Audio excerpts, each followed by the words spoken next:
അത് കഴിഞ്ഞ് 2 ദിവസം കഴിഞ്ഞപ്പോഴാണ് എനിക്ക് എൻ്റെ ഫോണിലേക്ക് വിളി വരുന്നത്, വേഗം ആ ഒരു പാട്ടുണ്ട് ഇതിനകത്തും പാട്ട്.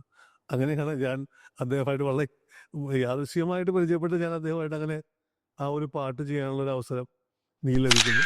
ആ കുറേ നല്ല പാട്ടുകൾ എൻ്റെ പേരിലുണ്ടായിരുന്നു. പക്ഷേ അതൊന്നും ഞാൻ സിനിമയിൽ തിരക്കാവാനായിട്ട് ഒരു വഴി തുറന്നു തന്നില്ല അതൊന്നും.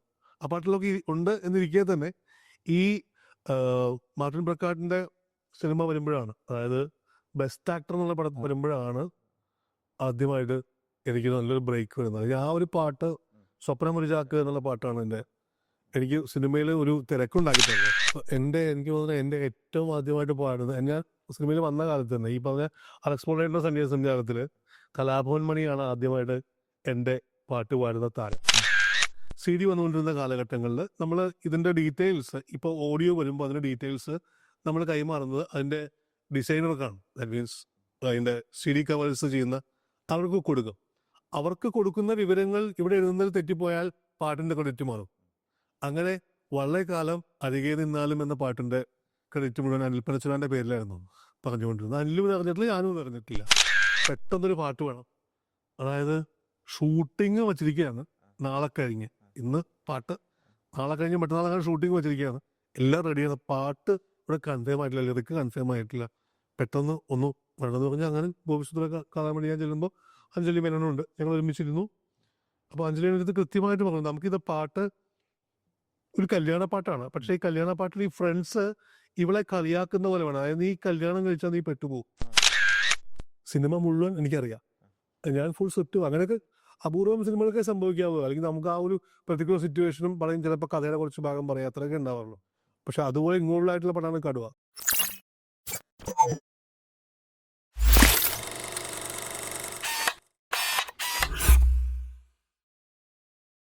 പാട്ട് വന്ന വഴിയിൽ ഇന്ന് എനിക്കൊപ്പം പ്രശസ്ത ഗാനരചയിതാവ് സന്തോഷ് വർമ്മയാണ്. സാർ സ്വാഗതം.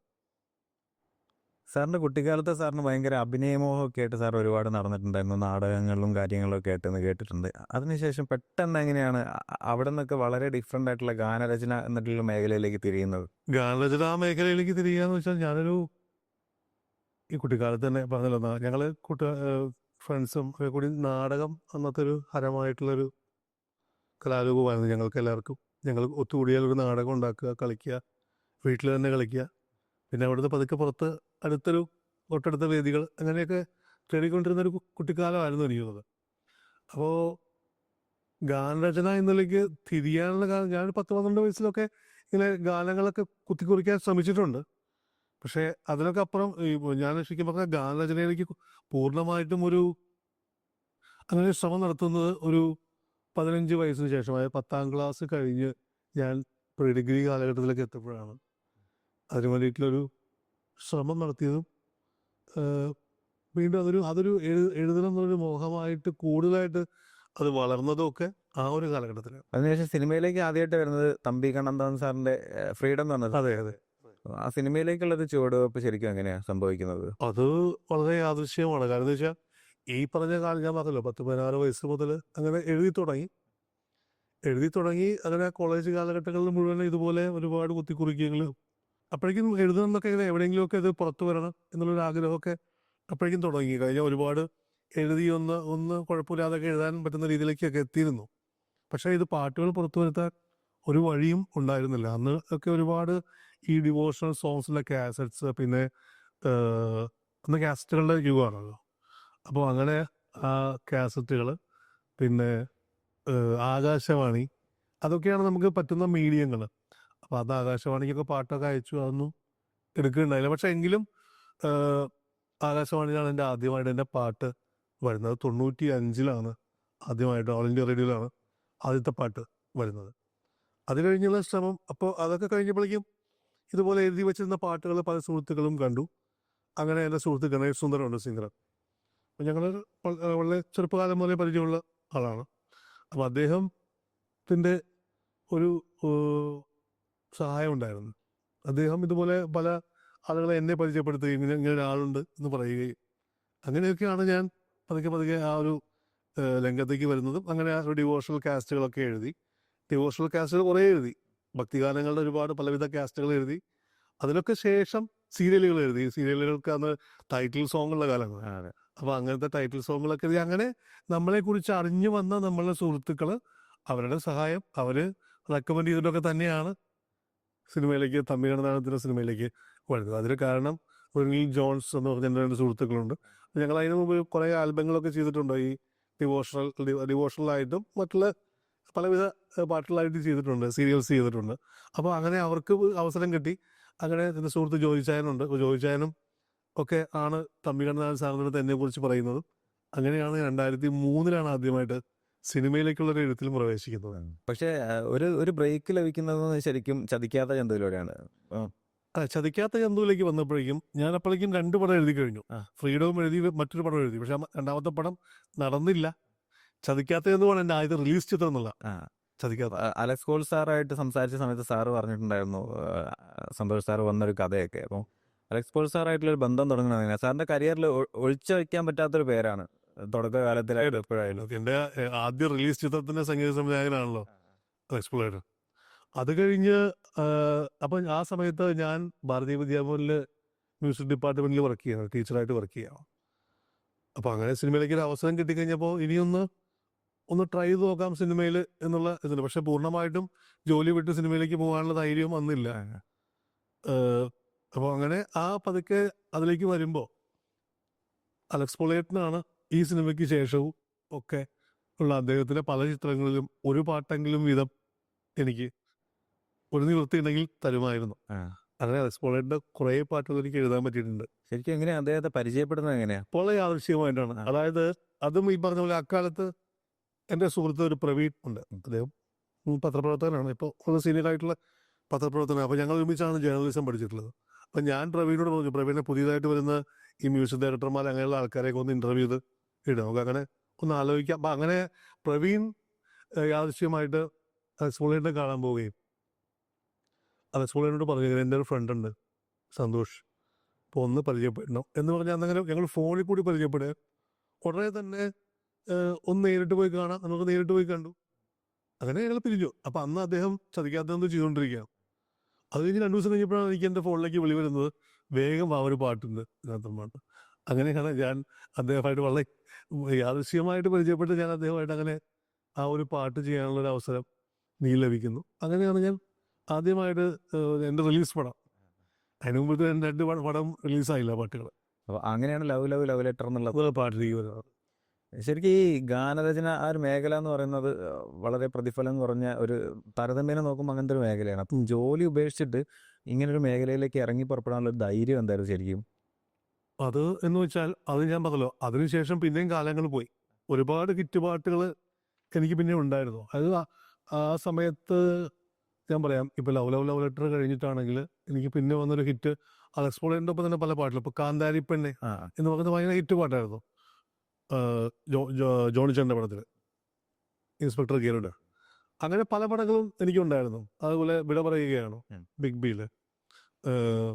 അങ്ങനെ ആ കുറേ നല്ല പാട്ടുകൾ എൻ്റെ പേരിലുണ്ടായിരുന്നു. പക്ഷേ അതൊന്നും ഞാൻ സിനിമയിൽ തിരക്കാവാനായിട്ട് ഒരു വഴി തുറന്നു തന്നില്ല. അതൊന്നും ആ പാട്ടിലൊക്കെ ഉണ്ട് എന്നിരിക്കെ തന്നെ ഈ മാർട്ടിൻ ബ്രക്കാട്ടിൻ്റെ സിനിമ വരുമ്പോഴാണ്, അതായത് ബെസ്റ്റ് ആക്ടർ എന്നുള്ള പടം വരുമ്പോഴാണ് ആദ്യമായിട്ട് എനിക്ക് നല്ലൊരു ബ്രേക്ക് വരുന്നത്. ആ ഒരു പാട്ട് സ്വപ്നമുരിചാക്ക് എന്നുള്ള പാട്ടാണ് എനിക്ക് സിനിമയിൽ ഒരു തിരക്കുണ്ടാക്കി തന്നത്.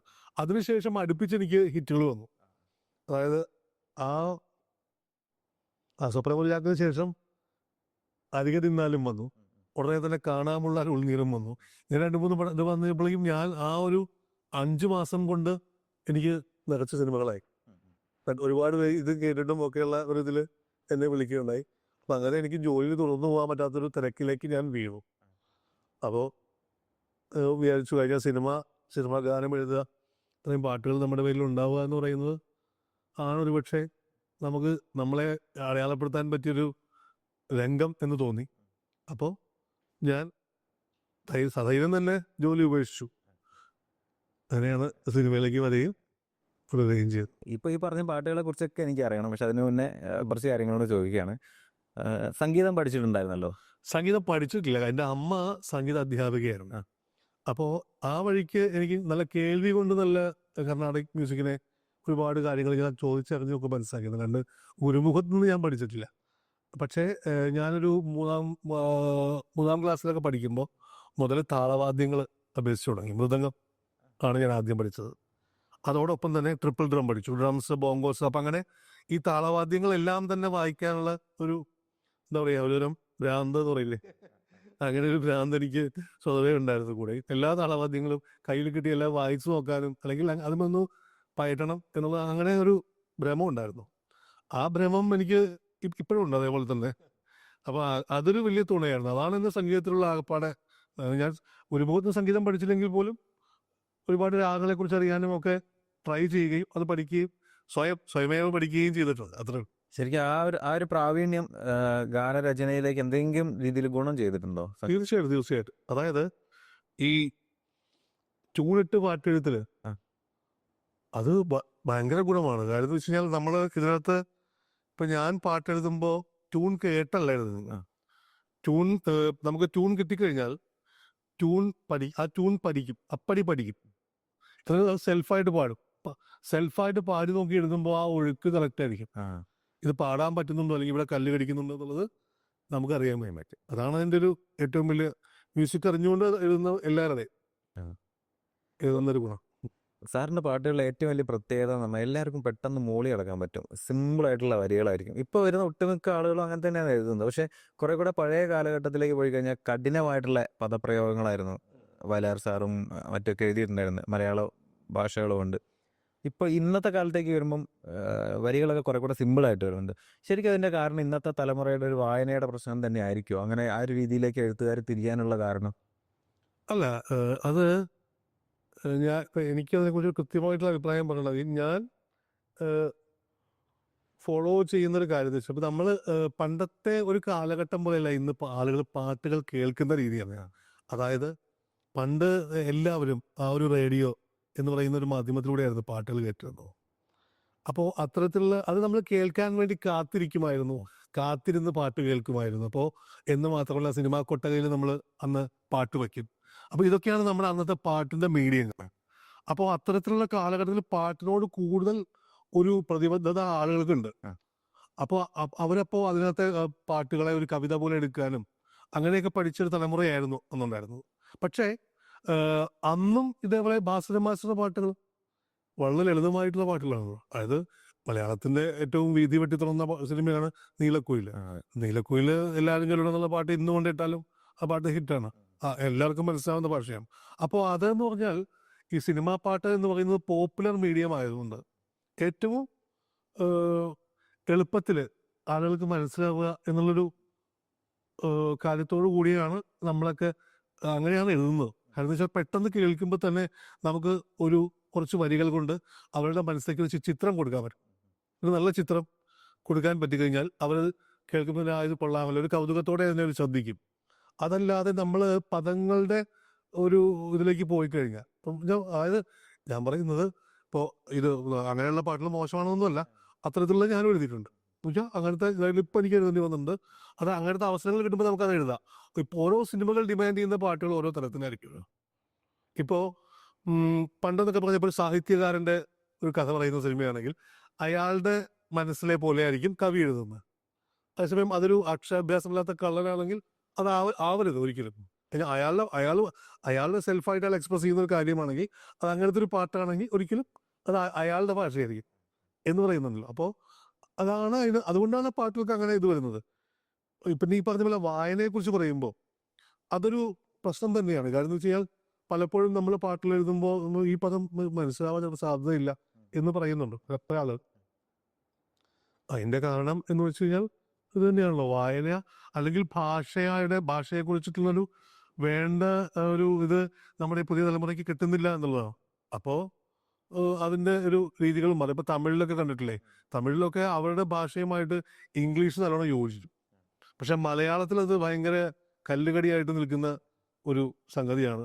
പക്ഷേ എങ്കിലും നമുക്ക് ചില വേർഡുകളൊക്കെ പ്രാസങ്ങളിലൂടെയോ എങ്ങനെയെങ്കിലുമൊക്കെ ഒളിപ്പിച്ച് നമുക്കത് ബ്ലെൻഡ് ചെയ്യിക്കാൻ കഴിയും. അല്ലാത്തതെല്ലാം കല്ല് കഴിയും. അതാണ് അത്തരത്തിലുള്ള അങ്ങനത്തെ ഒരു ഇവിടെ എത്തിയിട്ടുമില്ല. ഇവിടെ ഉണ്ട് അപൂർവം സിനിമ, പക്ഷേ അവരവിടെ എല്ലാ പാട്ടുകളിലും ചിലപ്പോൾ ഉപയോഗിക്കാറോ. ഒരു സിനിമയിലത്തെ എല്ലാ പാട്ടുകളിലും ഇംഗ്ലീഷ് വേർഡ് കലർന്നൊക്കെയാണ് അവരുടെ ഇത് കിടക്കുന്നത്. പക്ഷെ മലയാളം പലപ്പോഴും അങ്ങനെ സമ്മതിക്കുന്നില്ല. അത് മലയാള ഭാഷയിൽ അതിൻ്റെ ആസ്വാദകരും അത് സമ്മതിക്കുന്ന ഒരു സംഗതിയുണ്ട്. അപ്പം ഒരുപക്ഷെ അങ്ങനെ ആയിരിക്കാം ചിലപ്പോൾ. അതായത് കഠിനമായ പദങ്ങൾ എന്ന് പറഞ്ഞു കഴിഞ്ഞാൽ അത് അങ്ങനത്തെ ഇപ്പം അങ്ങനത്തെ പാട്ടുകളില്ല. പണ്ടും അങ്ങനത്തെ പാട്ടുകൾ കഠിന പദം എന്ന് പറഞ്ഞുകൂടാ.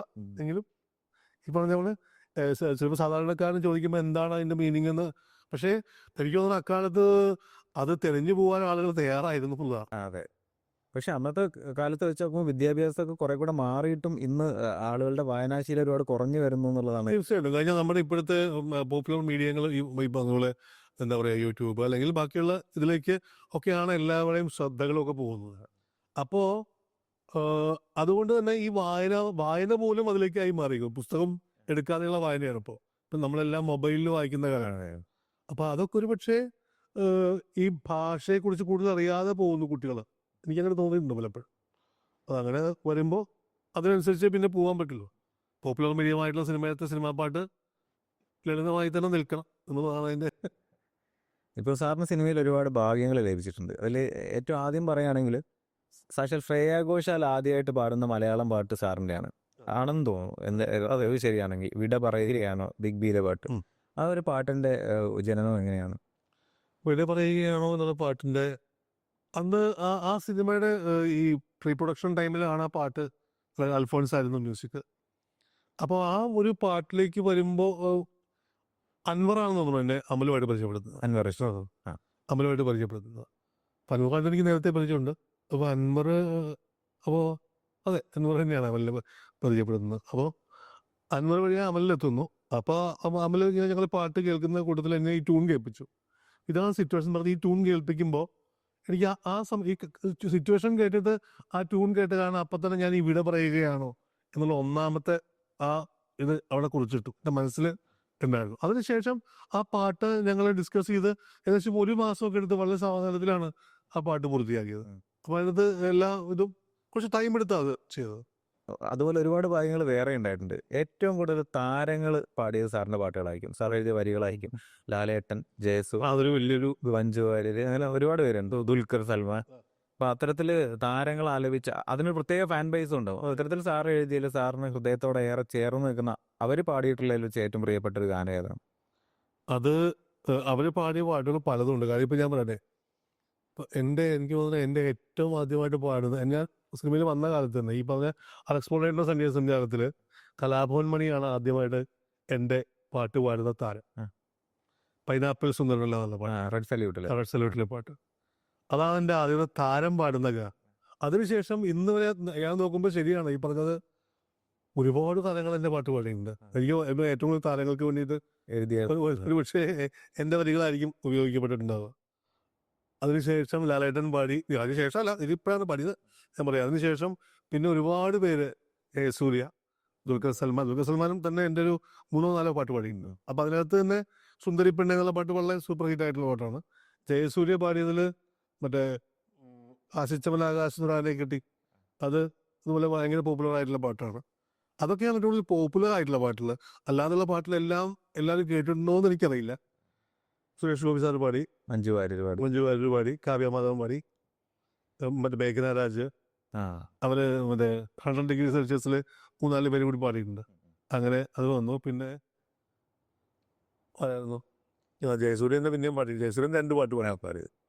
കുറേ പേര് പാടിയിട്ടുണ്ട്. ഒരുപാട് താരങ്ങൾ, കലാഭവൻ ഷാജോൻ പാടിയുണ്ട്. അപ്പം അതുപോലെ ഈ താരങ്ങൾ പാടിയ പോലെ തന്നെ സാർ ഒരുപാട് നാടുകളെ പറ്റിയിട്ട് എഴുതിയിട്ടുണ്ട്. ഒരുപാട് സ്ഥലങ്ങളെ പറ്റിയിട്ട് പാട്ടുകൾ എഴുതിയിട്ടുണ്ട്. അതിൽ ഏറെ ശ്രദ്ധിക്കപ്പെട്ട തൃശ്ശൂർ പാട്ട്, പുണ്യാളൻ അഗർബത്ത്. അപ്പം തൃശ്ശൂരിനെ എങ്ങനെയാണ് അങ്ങനെ വർണ്ണിക്കുന്നത്? പൂരമുള്ള നാട്. അത് ആ സിനിമയിൽ നമ്മൾ ഈ പുണ്യാളൻ അഗർബത്തി ആലോചിക്കുമ്പോൾ രഞ്ജിത് ശങ്കർ പറഞ്ഞിരുന്നു, നമുക്ക് തൃശ്ശൂരിൻ്റെ ഒരു പാട്ട് വേണം. തൃശ്ശൂരിൻ്റെ പാട്ട് എങ്ങനെ എഴുതും എന്നുള്ളതിനെ കുറിച്ചിട്ട് ഒരു ധാരണയില്ല. അതിനും ഒരു ഇതില്ലല്ലോ, മുൻ മാതൃക നമുക്ക് കാണിക്കാനില്ല. അത് എന്ത് ചെയ്യും, രക്ഷയില്ല. അപ്പോൾ അത് എന്തെങ്കിലും എഴുതിയേ പറ്റൂ, ആലോചിക്കാം എന്ന് പറഞ്ഞാൽ ഞാൻ അതിനെക്കുറിച്ച് വിട്ടു മറ്റുള്ള പാട്ടുകളിലേക്ക് ആലോചിച്ച് കിടന്നു.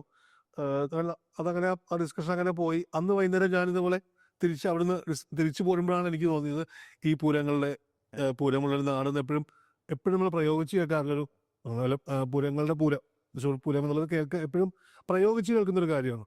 അപ്പം അങ്ങനെ ഒന്ന് വെറുതെ ഒന്ന് പുരങ്കട പൂരമുള്ളൊരു നാട് നമ്മുടെ നാട് എന്ന് തുടങ്ങിയാൽ എങ്ങനെ ഉണ്ടാവുമെന്ന് വെറുതെ മനസ്സിൽ കുറിച്ചിട്ടു.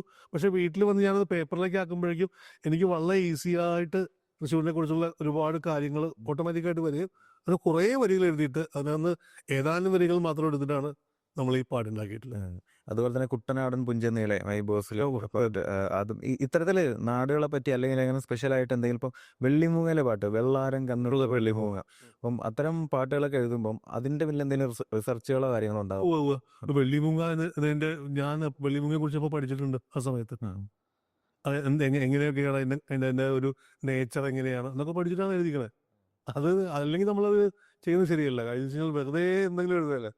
അപ്പോൾ അത് ആ വെള്ളിമൂങ്ങ എന്ന് പറഞ്ഞാൽ മൂങ്ങയെ കുറിച്ചൊരു പാട്ട് വേണം എന്ന് പറയുമ്പോൾ വെള്ളിമൂങ്ങ ഇത് എങ്ങനെയായിരിക്കും എന്ന് പറഞ്ഞ് ഞാനത് നോക്കി. വെള്ളിമൂങ്ങ എന്തൊക്കെ എൻ്റെ സവിശേഷതകളുണ്ട് അപ്പോൾ അതൊക്കെ അതിനകത്ത് പാട്ടിലുണ്ടാവും. അപ്പം അതൊക്കെ രസകരമായി കുട്ടികൾക്ക് വേണ്ടിയിട്ട് പറയുന്ന രീതിയിൽ അങ്ങനെ ആ പാട്ടിൽ വെച്ചിട്ടുണ്ട്. കുട്ടികൾക്ക് പാടാൻ പറ്റിയ ഒരുപാട് പാട്ടുകൾ അങ്ങനെ സാർ ചെയ്തിട്ടുണ്ട്. ഇപ്പം ഡാഡി കൂളിലെ ഡാഡി മൈ ഡാഡി അതുപോലെ ജോണി മോനെ ജോണി. അപ്പം ഭയങ്കര കൗതുകമാണ് വരികളൊക്കെ. കുട്ടികൾക്ക് പെട്ടെന്ന് മൂളി നടക്കാൻ പാടും. അപ്പൊ അത്തരം പാട്ടുകൾ എഴുതാൻ പറയുമ്പം എങ്ങനെയാണ് മനസ്സിനെ ചിട്ടപ്പെടുത്തുക? കാരണം നമ്മളൊരു കുട്ടിയായി മാറണമല്ലോ. അല്ല അത് എന്ന് വെച്ചാൽ ഈ മറ്റേ ഡാഡി മൈ ഡാഡി ഒക്കെ എഴുതുമ്പോൾ ഞാൻ സ്കൂൾ അധ്യാപകനാണ്. ഞാൻ എപ്പോഴും കുട്ടികളുമായിട്ടല്ലേ ഏറ്റവും കൂടുതൽ ഇടപെടുന്നത്. ഈ പറഞ്ഞ അതല്ല ആ പറഞ്ഞ പാട്ടിലൊക്കെ എഴുതുമ്പോൾ ചെമ്പങ്കാളെ കൊമ്പങ്കാള ഒക്കെ എഴുതുമ്പോൾ എല്ലാ സമയത്തും ഞാൻ അധ്യാപകനാണ് സമയത്ത്. അപ്പോൾ അതെന്ന് വെച്ചാൽ നമുക്ക് കുട്ടികൾക്ക് കൗതുകമുള്ള കുറെ കാര്യങ്ങൾ വേണം എന്നുള്ളതാണ് ഇത്തരം പാട്ടുകളുടെ ഒരു ആവശ്യകത. അപ്പൊ അത് നമുക്ക് ചെയ്യാൻ കഴിയുന്നു, അത്രേ ഉള്ളൂ. Daddy my super super daddy OSID CID എന്നൊക്കെ പറയുന്നത് എല്ലാ കുട്ടികൾക്കും അവരുടെ അച്ഛനെ പറ്റി അത് അങ്ങനെ തന്നെയായിരുന്നു ആ പാട്ടിൻ്റെ ഇത്. അതായത് അച്ഛനാണ് ഹീറോ, ആൺകുട്ടികളുടെ എല്ലാവരുടെയും ഹീറോ അച്ഛനാണ്. അപ്പൊ അച്ഛന് ഭയങ്കര സൂപ്പർ അച്ഛനാണ്, അങ്ങനെയാണല്ലോ ആ ക്യാരക്ടർ എന്ന് കുട്ടി പറയുന്ന രീതിയിലായിരിക്കണം എന്ന് ആഷിഖ് അബു നമുക്ക് പറഞ്ഞു. അപ്പോൾ ഞാനിപ്പോൾ എങ്ങനെ ഡീൽ ചെയ്യണം, ഈ പാട്ട് എങ്ങനെ ചെയ്യണം എന്നുള്ളത്. അപ്പോൾ അതൊരു നല്ല മലയാളത്തിൽ എഴുതിയാൽ അതങ്ങനെ വർക്കൗട്ട് ആവില്ല. അത്രയും ഇതുള്ളൊരു മോഡേൺ ഔട്ട്ലുക്കുള്ളൊരു സിനിമയാണ്. അപ്പം അതിനകത്ത് അത് ഭയങ്കര ഒരു പോയറ്റിക് അച്ഛനാക്കി കഴിഞ്ഞാൽ ഇതാവില്ലല്ലേ. അപ്പം ഞാൻ ബിജിബായി കൂടെ ആലോചിച്ചപ്പോൾ ബിജി പറഞ്ഞു ഒരു കാര്യം ചെയ്ത് നമുക്ക് എന്തെങ്കിലും ഒരു ഇങ്ങനെ കൗതുകം വേണം, കേൾക്കുന്ന മാത്രമേ പിടിക്കണം. അപ്പം ഞങ്ങൾ ട്യൂണിട്ടിട്ട് ട്യൂൺസ് അനുസരിച്ച് ഞാൻ എഴുതാമെന്ന് പറഞ്ഞു. ട്യൂണുണ്ട്, ഞാനൊരു മീറ്റർ തരാം, ഈ മീറ്ററിൽ കുറേ സാധനങ്ങൾ എഴുതിയാൽ മതി, പിന്നെ നമുക്ക് അങ്ങോട്ട് ചെയ്യാമെന്ന് പറഞ്ഞു. അപ്പോൾ താരാര താരാര ഈ മീറ്ററിൽ കുറേ സാധനങ്ങൾ ഈ വേണമെങ്കിൽ മിക്സ് ചെയ്ത് എഴുതിക്കോ, ഇംഗ്ലീഷ് വെച്ചിട്ടും മിക്സ് ചെയ്ത് എഴുതിക്കോ എന്ന് പറഞ്ഞപ്പോൾ അപ്പോൾ മൈ ഡാഡി കൂടെ ആണല്ലോ. അപ്പോൾ നമുക്ക് ഡാഡി വെച്ചാൽ തുടങ്ങാം. അങ്ങനെ ഒക്കെ ആലോചിച്ച് വന്നിട്ടാണ് ഈ daddy my super daddy his ID CID തരി പോലും ഇല്ല പേടി. അപ്പം എന്താണെന്ന് വെച്ച് കഴിഞ്ഞാൽ ഈ ഇംഗ്ലീഷ് ബ്ലെൻഡ് ചെയ്തു എന്നാൽ കല്ല് കടിക്കില്ല കേൾക്കുമ്പോൾ. അപ്പം ആ ഒരു പ്രാസത്തിൻ്റെ ഒരു ഇതുണ്ടല്ലോ, മലയാളവും ഇംഗ്ലീഷും കൂടി പ്രാസം വെച്ച് മിക്സ് ചെയ്യുന്ന ഒരു രീതിയായിരുന്നു. പിന്നെ ഉണ്ടാക്കാതി ഡാഡിയോട് വേണ്ട അങ്ങനത്തെ ഒരു. അപ്പം അത് കഴിഞ്ഞിട്ടാണ് ബിജി ഇത് ട്യൂൺ ചെയ്യുന്നത്. അതും എന്ന് മാത്രമല്ല സ്റ്റുഡിയോയിലും വെച്ചിട്ടും അങ്ങനെ ട്യൂൺ ചെയ്ത് കുട്ടികളെ നിർത്തി അവരെ കൊണ്ട് പാടിച്ച് അങ്ങനെ അത് ചെയ്തെടുക്കുകയായിരുന്നു. അപ്പം അതുപോലെ ഈ ചെമ്പങ്കാളെ പറ്റി പറഞ്ഞല്ലോ, ഒരു 2 സഹോദരന്മാരെ വർണ്ണിക്കുന്നതാണ് ചെമ്പങ്കാളെ കുമ്പങ്കാളെ എന്ന് പറഞ്ഞിട്ട്. അപ്പം അതെങ്ങനെയാണ് 2 ആളുകളെ കാളകളായിട്ടൊക്കെ ഉപമിച്ചിട്ട്? അത് വേഗം കുട്ടി അത് അവിടുത്തെ സീൻ പറഞ്ഞ കുട്ടികളുടെ കളിയാണ്, ഇവരുടെ വളർച്ച ഇതാണ്. അപ്പൊ അവിടെ ഈ നമ്മളെപ്പോഴും കുഴങ്ങുന്നത് എന്ത് തീം പറയും, പാട്ട് എഴുതുമ്പോൾ ഒരു തീം വേണം. അപ്പോൾ ഈ ഇതിന്റെ ക്യാരക്ടറിനെ കുറിച്ച് ഓൾറെഡി ബെന്നിച്ചേട്ടനും അൻവറും ഒക്കെ പറഞ്ഞു തന്നിട്ടുണ്ട് എന്താണ് സംഭവം, നമ്മൾ എപ്പോഴും അടിയാണ് സംഭവം. അപ്പോൾ ട്യൂൺ ഭയങ്കര രാഹുലിന്റെ ട്യൂൺ എന്ന് പറഞ്ഞാൽ ഭയങ്കര രസമുള്ള ട്യൂണാണ്, ഭയങ്കര ഇൻട്രസ്റ്റിംഗ് ആയിട്ടുള്ള ട്യൂണാണ്. അപ്പം ഞാനത് പിന്നെ പറഞ്ഞു ഇങ്ങനത്തെ ഏരിയയാണ് ആ സിനിമ നടക്കുന്ന ഒരു ഏരിയ, അവൻ്റെ ഒരു ഭൂമികയൊക്കെ എന്താണെന്നുള്ളത് ഒക്കെ വ്യക്തമായ ബോധമുണ്ട്. അപ്പോൾ അങ്ങനെയാണ് ഞാൻ ഇത് ഇങ്ങനെ ട്യൂൺ വരുമ്പോൾ സാധനം എനിക്ക് തോന്നിയൊരു സംഭവമാണ്. അതായത് ഒരു വണ്ടിയിൽ 2 കാള വെച്ചിട്ടാണ് നമ്മൾ സാധാരണ പോവുക. അപ്പം എനിക്ക് ഒരുപാട് കാര്യങ്ങൾ പറയാനുള്ളത്. അപ്പം ഇങ്ങനത്തെ 2 കാളകൾ തമ്മിൽ പിണങ്ങിക്കഴിഞ്ഞാൽ ഒരുമിച്ച് പോകേണ്ട ഇതിൽ രണ്ടും ഒരു വണ്ടിയുടെ ഗതി എന്താവും എന്നുള്ളത് സംഗതിയാണ് ഞാൻ ആലോചിച്ചത്. എന്ന് മാത്രമല്ല ഇവർക്ക് നാടകവണ്ടി ഒരു അച്ഛൻ നാടകക്കാരനാണ്, രണ്ടും അങ്ങനെയൊക്കെയുള്ള കുറേ കാര്യങ്ങളുണ്ടല്ലോ. വെറുതെ ഒന്ന് കുട്ടികൾക്കും ഇൻട്രസ്റ്റിംഗ് ആയിരിക്കും പാട്ട്, സിനിമയോട് ചേർന്ന് നിൽക്കുക വേണം. അതിന് നോക്കിക്കഴിഞ്ഞാൽ മറുവശം സിനിമയായിട്ട് ബന്ധമുണ്ടാകും. അപ്പം അങ്ങനെയാണ് അത് ചെമ്പങ്കാളെ കൊമ്പങ്കാളെ ഉള്ളത് എഴുതിയത്. നിന്നേടം ചെന്നേടം രണ്ടിടങ്ങളിൽ പിണങ്ങി നിന്നാൽ എല്ലാരും സുല്ലാണ് ഈ കുറുമ്പിനെ പിടിച്ചു കെട്ടാൻ. നമ്മളെപ്പോഴും അടിയ അങ്ങനത്തെ കുറെ സീൻസാണ് വരുന്നത്. അപ്പൊ മേലെ മാനത്തെ പൊന്നും വണ്ടി തെളിക്കും നേരുള്ള വണ്ടിക്കാരാ, നേരെ കാണുമ്പോൾ കൊമ്പും കൊമ്പും കൊലുക്കും മല്ലരെ തിളയ്ക്കാമോന്നോ. അപ്പൊ അങ്ങനെയൊക്കെയുള്ള കുറെ കാര്യങ്ങൾ വന്നിട്ട് രണ്ടാളും വെട്ടം കണ്ടത് ഒന്നിച്ചാണ്, ടിൻസ് ആയിരുന്നല്ലോ. അപ്പൊ രണ്ടുപേരും അപ്പൊ അങ്ങനെയൊക്കെ കുറെ രസകരമായ കാര്യങ്ങൾ അതിനകത്ത് എഴുതാൻ കഴിഞ്ഞു. അതാണ് അതിന്റെ. ഞാൻ ഓരോ തവണ ഇത് കേൾക്കുമ്പോഴും ചെറുപ്പത്തിലൊക്കെ എങ്ങനെയാണ് ഈ രണ്ട് കുട്ടികളെ കാളകളായിട്ട് പൊങ്ങിച്ചെന്ന് ഇങ്ങനെ വലിയൊരു ക്യൂരിയോസിറ്റി ആണ്. അതുപോലെ തന്നെയാണ് അതായത് ആ ഒരു സിറ്റുവേഷൻ പറയാൻ വേണ്ടി മറ്റൊരു കഥ പറഞ്ഞു എന്ന് മാത്രമാണ്. ഇതിനോട് സമാനമായ മറ്റൊരു കഥ പറഞ്ഞുകൊണ്ട് അവിടുത്തെ സിറ്റുവേഷനെ ഡീൽ ചെയ്തതാണ്. അതുപോലെ തന്നെയാണ് കാണാമുള്ളാൽ ഉൾനീറും നോർവാണ് അനുരാഗം. അതിനു മുന്നേ അനുരാഗത്തിന് അങ്ങനെ വർണ്ണിച്ചത് കേട്ടിട്ടില്ല. ആ പാട്ടിന് ഇപ്പോഴും ഭയങ്കര ലൈഫാണ്, ഭയങ്കര ഫ്രഷ്നെസ് ആണ്, എത്ര കേട്ടാലും അടുക്കാത്തൊരു പാട്ടാണ്. എന്താണ് ഈ കാണാമുള്ളാൽ എന്നുള്ള പ്രയോഗം കൊണ്ട്? അതായത് കാണാത്തൊരു മുള്ളുകൊണ്ട് ആണ് ഉള്ളു നീറുന്നത്. അങ്ങനത്തെ ഒരു വേദനയാണ് അനുരാഗം എന്ന് പറഞ്ഞു. പക്ഷെ അതിലേക്ക് എത്താൻ വേണ്ടി ഞാൻ ഒരുപാട് സ്ട്രെയിൻ എടുത്തു ആ ഒരു വേർഡ് കിട്ടാൻ വേണ്ടിയിട്ട് അന്ന് അക്കാലത്ത്. കാര്യം എന്ന് വെച്ചാൽ അന്ന് ആദ്യം പല്ലവി ഇതായിരുന്നില്ല, മറ്റൊരു പല്ലവിയായിരുന്നു. ഞാനാണെങ്കിൽ ഇപ്പോൾ നേരത്തെ പറഞ്ഞ പോലെ ആ സമയത്ത് എൻ്റെ ഒരു അവസ്ഥ എന്ന് വെച്ചാൽ സിനിമയിൽ തിരക്കായിട്ട് എനിക്ക് ജോലിയും സിനിമയും കൂടി ഒരുമിച്ച് കൊണ്ടുപോകാൻ പറ്റുന്നില്ല. രണ്ടിലും തീരുമാനിക്കാൻ നിൽക്കുന്ന ഒരു അവസരമാണ്. അങ്ങനെ ആകെ മാനസിക സംഘർഷം അനുഭവിച്ച് നിൽക്കുന്ന സമയത്താണ് ഈ പാട്ട് വരുന്നത്. ബിജി ഞാനിപ്പോൾ മൊത്തം പാട്ട് എഴുതി. അപ്പോൾ ഇവർക്ക് അനുപല്ലവി ചരണം എല്ലാം ഇഷ്ടമായി, പക്ഷെ പല്ലവി അങ്ങോട്ട് സുഖമായിട്ടില്ല. ഞാൻ നോക്കിയിട്ട് ഞാൻ 3-4 പല്ലവി എഴുതിയിട്ട് എനിക്കത് തൃപ്തിയാവുന്നില്ല. പിന്നെ അവർക്ക് കൂടുതൽ കാര്യമില്ലല്ലോ. അപ്പോൾ ഞാനങ്ങനെ ഇരിക്കും. അപ്പോൾ ഞാൻ പറഞ്ഞു, ബിജി വേണ്ട, ഞാൻ എഴുതുന്നത് വേറെ ആരെങ്കിലും എഴുതിക്കൊണ്ട് ആരെയും ഞാൻ എന്നെ വിട്ടേക്കാം. അപ്പോൾ റഫീഖ ഓൾറെഡി എഴുതുന്നുണ്ട് പാട്ട്. റഫീഖ എഴുതിട്ടില്ല, എനിക്ക് പറ്റുന്ന തോന്നില്ല. ഒന്നാമത്തെ അവസ്ഥ അത് പറ്റില്ല. ഇത്രയും കാര്യങ്ങൾ റെഡിയാക്കി ഇനി അത് മാത്രമായിട്ട് പാട്ട് കളയാൻ പറ്റില്ല. ബാക്കിയുള്ള നല്ല വരികളാണ്. പല്ലവി കണ്ടുപിടിച്ചോന്ന് പറഞ്ഞു കഴിഞ്ഞാൽ പല വരികൾ വലിയൊരു സഞ്ചാരം നടത്തിയ ശേഷമാണ് ഈ കാണാമുള്ളാൽ എന്ന് പറയുന്നൊരു ഇതിലേക്ക് ഈ അനുരാഗത്തിനെ തന്നെ കുറിച്ച് തന്നെ പറയണമല്ലോ. അതെ. അപ്പൊ എപ്പോഴും നമ്മൾ അനുപല്ലവിയും ചരണവും സെറ്റായ ശേഷം പിന്നെ പല്ലവി മാറ്റി എഴുതി മറ്റൊന്ന് സെറ്റ് ചെയ്യാന്ന് പറയുന്നത് ഭയങ്കര ഒരു നമ്മൾ ഈ പല്ലവിയിൽ നിന്ന് തുടങ്ങി വരുന്നത് പാട്ട്. അപ്പൊ അവിടെ എഴുതിയ മാറ്റർ മാറ്റേണ്ടി വന്നാൽ അല്ലെങ്കിൽ അതിനോട് സമാനമായിട്ടുള്ള മറ്റൊന്നിലേക്ക് ഈ ട്യൂണിലേക്ക് വരുത്തുക എന്ന് പറയുന്നത് വലിയൊരു പ്രോസസ്സാണ്. അപ്പൊ അങ്ങനെ ആണ് വളരെ യാദൃശ്ചികമായിട്ട് ഇങ്ങനെ ഒരു വന്നുപെടുകയും അതെല്ലാവർക്കും ഇഷ്ടപ്പെടുകയും അങ്ങനെയാണ് അതിനൊരു. പലപ്പോഴും നല്ല എഴുത്തോ അല്ലെങ്കിൽ നല്ല മ്യൂസിക്കോ നന്നായിട്ട് ചിത്രീകരിക്കപ്പെടാറില്ല. അതിന്റെ കാര്യത്തിൽ ഈ കാണാമുള്ളാലിന്റെ കാര്യത്തിൽ എല്ലാം ഒരുപോലെ ഭയങ്കര രസമാണ് ആ പാട്ട് കണ്ടുകൊണ്ടിരിക്കാനും. അതുപോലെ തന്നെ സാർ ഏറ്റവും കൂടുതൽ സമയം എടുത്തിട്ട് എഴുതിയ പാട്ട് ഏതാണ്? അതെനിക്ക് തോന്നുന്നത് ഈ സ്വപ്നമുരിജാക്കൊക്കെ നല്ലോണം സമയം എടുത്തിട്ടുണ്ട്. അതായത് അതും ഈ പറഞ്ഞ പോലെയാണ്. പല്ലവി ഇണങ്ങുന്നില്ല എന്ന് വെച്ച് കഴിഞ്ഞാൽ സ്വപ്നമുരിജാക്ക് എന്നുള്ള പല്ലവിയിലേക്ക് എത്താൻ വേണ്ടിയിട്ട് ഇതുപോലെ ഒരുപാട് പല്ലവികൾ എഴുതിയിട്ടുണ്ട്. പക്ഷെ അപ്പോൾ എനിക്ക് എപ്പോഴെങ്കിലും കിട്ടും, പക്ഷെ അത് എപ്പോൾ കിട്ടും എന്ന് പറയാൻ പറ്റില്ലാത്ത എഴുതി അതിനുവേണ്ടി ട്രൈ ചെയ്തുകൊണ്ടിരിക്കുക. പലതും ആലോചിച്ച് ഒരു 6-7 തരം പല്ലവികൾ എഴുതിയിട്ടുണ്ട്.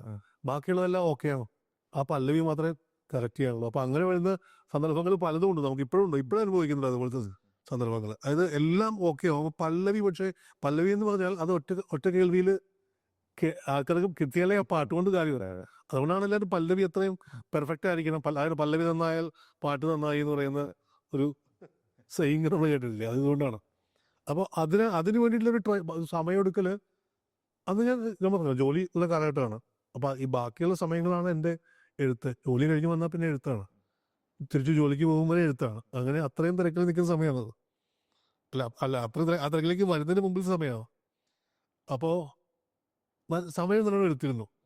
അതിനുവേണ്ടി ഞാൻ ഒരു ദിവസം ഫുൾ ലീവ് എടുത്ത് വരെ എഴുതിയിട്ടുണ്ട്. ഇത് ഒന്ന് എങ്ങനെയും സെറ്റാക്കാൻ വേണ്ടി. അങ്ങനെ എഴുതിയ കൂട്ടത്തിന് ഞാൻ ബിജി ബാലോട്ടിരിക്കുമ്പോൾ ബിജി വേഗം എന്തൊക്കെയുണ്ട് ഞങ്ങൾ എന്തൊക്കെയാണ് ഡിസ്കസ് ചെയ്തുകൊണ്ടിരിക്കുക. അപ്പം അപ്പോഴാണ് ഞാനൊരു കോർണറിൽ എഴുതിയിട്ടിരിക്കുന്നത് ഈ സ്വപ്നമുരിജാക്ക് എന്നുള്ളത്.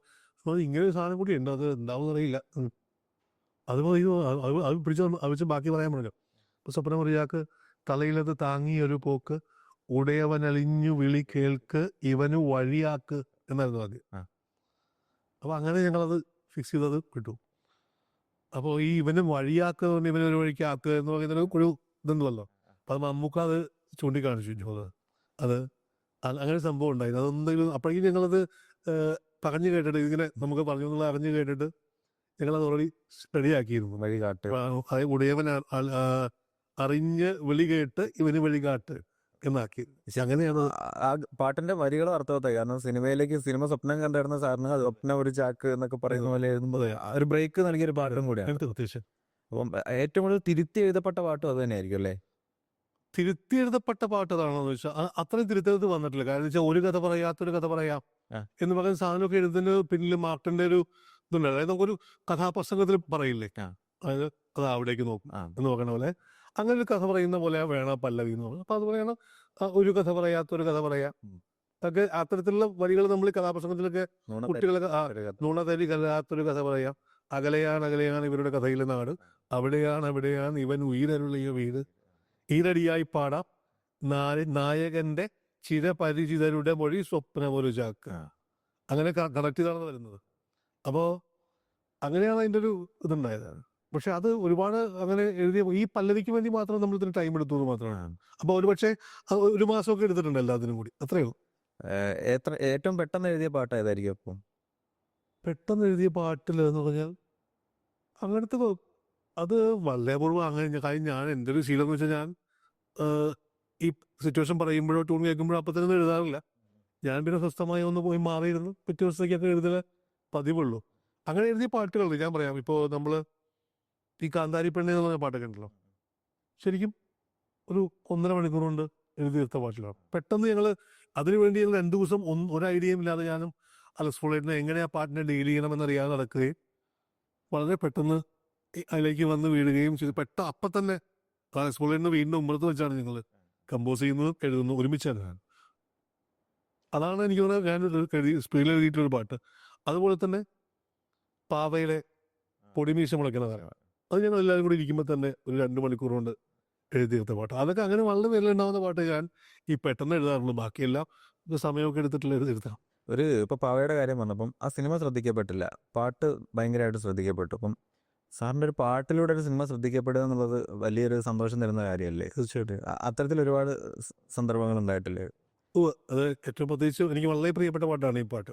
കാരണം എന്ന് വെച്ചാൽ അതിന് ഡയറക്ടർ സൂരജ് കൃത്യമായിട്ടുള്ള ധാരണ തന്നിരുന്നു നമുക്ക് എങ്ങനെയാണ് അതിൻ്റെ ഈ 2 പേര് ഒരേ പെൺകുട്ടിയെ സ്നേഹിക്കുകയും അവർ ചെയ്യുന്ന അവളെ കാണാൻ വേണ്ടി ഇവർ പോകുന്നത്. അങ്ങനെ കുറേ ചിത്രങ്ങൾ എനിക്ക് പറഞ്ഞു തന്നിരുന്നു. അപ്പം അതിൽ പ്രത്യേകം പറയുകയും ചെയ്തു നമുക്ക് പഴയ പാട്ടുകളൊക്കെ പോലെ സുന്ദരമായൊരു പാട്ട് വേണം. അങ്ങപ്പം ഞാൻ ആദ്യം ഒരു പാട്ട് ഞങ്ങൾ എഴുതി നോക്കി. അപ്പോൾ എഴുതി നോക്കിയപ്പോൾ നമുക്കത് വേണ്ട, മറ്റൊന്ന് ആലോചിക്കാം എന്ന് പറഞ്ഞ് ആനന്ദ മസൂദിന് അത് ട്യൂൺ ചെയ്യുകയും ആ ട്യൂണിനനുസരിച്ച് ഞങ്ങൾ ഒരുമിച്ച് നിന്ന് അങ്ങനെ വളരെ പെട്ടെന്ന് എഴുതിയൊരു പാട്ടാണ് ഈ പൊടിമീശ മുളയ്ക്കുന്ന കാലം എന്നുള്ള പാട്ട്. ഞാൻ ആ സിനിമ കാണാൻ പോകാനുള്ള പ്രധാന കാരണം ആ പാട്ട് മാത്രമായിരുന്നു, പ്രൊമോ ആയിട്ട്. കാരണം ഭയങ്കര രസമായിരുന്നു. ജയചന്ദ്രൻ സാറിന്റെ ശബ്ദത്തിൽ പൊടിമീശ മുളയ്ക്കണ കാലം, ഇടനെഞ്ചിൽ ബാൻഡറി മേളം, പെരുന്നാളിന് പള്ളിയിലെത്തിയത് കൊതിച്ചാണ്, ആ വഴി വരവിന് കാരണം അവളുടെ നീലക്കണ്ണ് എന്നുള്ളൊരു കുറിച്ച് ഭയങ്കര രസമായിരുന്നു. വളരെ മെലോഡിയസ് ആയിട്ട് എന്ന് വെച്ചാൽ വളരെ സിമ്പിളായ വരികളും ഭയങ്കരമായിട്ട് മനസ്സിൽ കയറുന്ന രീതി. അതുപോലെ തന്നെ ഇപ്പം ഇൻസ്പെക്ടർ ഗരുഡിലെ പാട്ടിനെ പറ്റി പറഞ്ഞല്ലോ, കാന്താരി പെണ്ണെ കാന്തന്റെ നെഞ്ചിൽ കത്തി കയറാതെ ഒരു ലാത്തിത്തുമ്പിൽ നിന്ന് ഒതുക്കും മാരൻ. അത്തരത്തിലുള്ള ഒരു വരി ഇന്നത്തെ കാലത്ത് എഴുതുമോ? അല്ല, ഞാൻ പാട്ടെഴുതുമ്പോൾ ചുറ്റുമുള്ള ഒന്നിനെയും നമ്മൾ ആലോചിക്കാറില്ല. ആ സിനിമയ്ക്ക് എന്താണോ വേണ്ടത് അത് നമ്മൾ എഴുതും. അതായത് അങ്ങനെ എഴുതുന്നെങ്കിൽ അങ്ങനെ എഴുതും. അതിന് വിമർശനങ്ങൾ ചിലപ്പോൾ ഒരുപാട് വന്നേക്കാം. അത് നമ്മളെ ബാധിക്കുന്ന കാര്യമല്ല. അതിന് നമ്മൾ കെയർ ചെയ്താലേ നമുക്കതിൽ പ്രശ്നമുള്ളൂ. കാര്യം ഞാൻ അങ്ങനെ അതിനെക്കുറിച്ച് നോക്കാറില്ല. കാര്യം ഞാൻ നമ്മുടെ ജോലിയാണല്ലോ. ഇതിലെനിക്ക് ഇങ്ങനെ ഒരു പാട്ട് വേണം, അത് എന്നെ ഏൽപ്പിച്ചിരിക്കുകയാണ് ആ പാട്ട് എഴുതാൻ.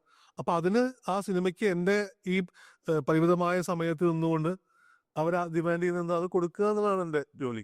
ഞാനത് മാത്രമേ ശ്രദ്ധിക്കുള്ളൂ, അത് കൊടുക്കും. പിന്നെ അതിൻ്റെ പേരിൽ അറിവതിൽ പറഞ്ഞാൽ അത് കേൾക്കുക, അത്രേ ഉള്ളൂ. ഇപ്പൊ ഈ പൊളിറ്റിക്കൽ കറക്റ്റ്നെസ് പാട്ടുകളിലേക്കും കടന്നു വരുന്ന ഒരു സംഭവം. ഇപ്പൊ മീശമാധവന്റെ പാട്ടുകളൊക്കെ ഇന്ന് ആളുകൾ കുത്തിക്കീറി അങ്ങനെ അല്ല, അതൊക്കെ ഇപ്പോഴത്തെ ഒരു കാലഘട്ടത്തിന് ഇതെന്ന് മാത്രമേ ഞാൻ കരുതുന്നുള്ളൂ. ഞാനതിനെ ഒട്ടും കെയർ ചെയ്യുന്നില്ല. കാര്യം നമ്മൾ ഈ സിനിമയ്ക്ക് ആ കഥാപാത്രം ഡിമാൻഡ് ചെയ്യുന്നത് എന്താണ്. പിന്നെ പ്രത്യേകിച്ച് വേറൊരു കാര്യമുണ്ട്, ആ സിനിമയിലത്തെ സിറ്റുവേഷൻ കണ്ടോ, അതിനൊരു മോഡലില്ലാത്തൊരു സ്ഥലം. അതായത് തമാശ ആയിട്ടാണെങ്കിലും ഈ പറഞ്ഞ ഭർത്താവ് ഭാര്യയെ എന്താ പറയുക ചവറിടുകയും അങ്ങനത്തെ ഒരു കോമിക് ഭയങ്കര ഒരു സിറ്റുവേഷനാണ്. അപ്പൊ അതിനെങ്ങനെ പാട്ട് എഴുതുമെന്ന് ചോദിച്ചാൽ ഇത്തരത്തിലൊരു പാട്ടാണ് അതിന് എഴുതാൻ കഴിയുക. അപ്പം അങ്ങനെ ഒരു ഇതായിട്ടുണ്ട്. അപ്പം അത് നമ്മൾ എഴുതുമ്പോൾ അതിൻ്റെ ഡിമാൻഡ് അതാണ്. ആ സിനിമയുടെ ആ സിറ്റുവേഷൻ ഡിമാൻഡ് ചെയ്യുന്ന ഏത് പാട്ടാണോ അത് എഴുതണം. അതിൻ്റെ ജോലി അത് ഞാൻ എഴുതും. ഇപ്പം മലയാള സിനിമയിലെന്നല്ല, സിനിമയിൽ അന്നും ഇന്നും വലിയ പരിഗണന, അർഹിച്ച പരിഗണന കിട്ടാത്ത ഒരു വിഭാഗമാണ് ഗാനരചയിതാക്കൾ എന്ന് പറയുന്നത്. ശരിക്കും ഒരു പാട്ടിൻ്റെ ആത്മാവ് എന്ന് പറയുന്നത് അതിൻ്റെ വരികളാണ്. അപ്പം അത്തരത്തിൽ സംഗീത സംവിധായകനും മറ്റും ഉള്ള ഒരു പ്രാധാന്യം ഗാനരചയിതാക്കൾക്ക് ഇപ്പോഴും കൊടുക്കുന്നില്ല എന്നുള്ള വലിയൊരു സങ്കടമുള്ള കാര്യമല്ലേ?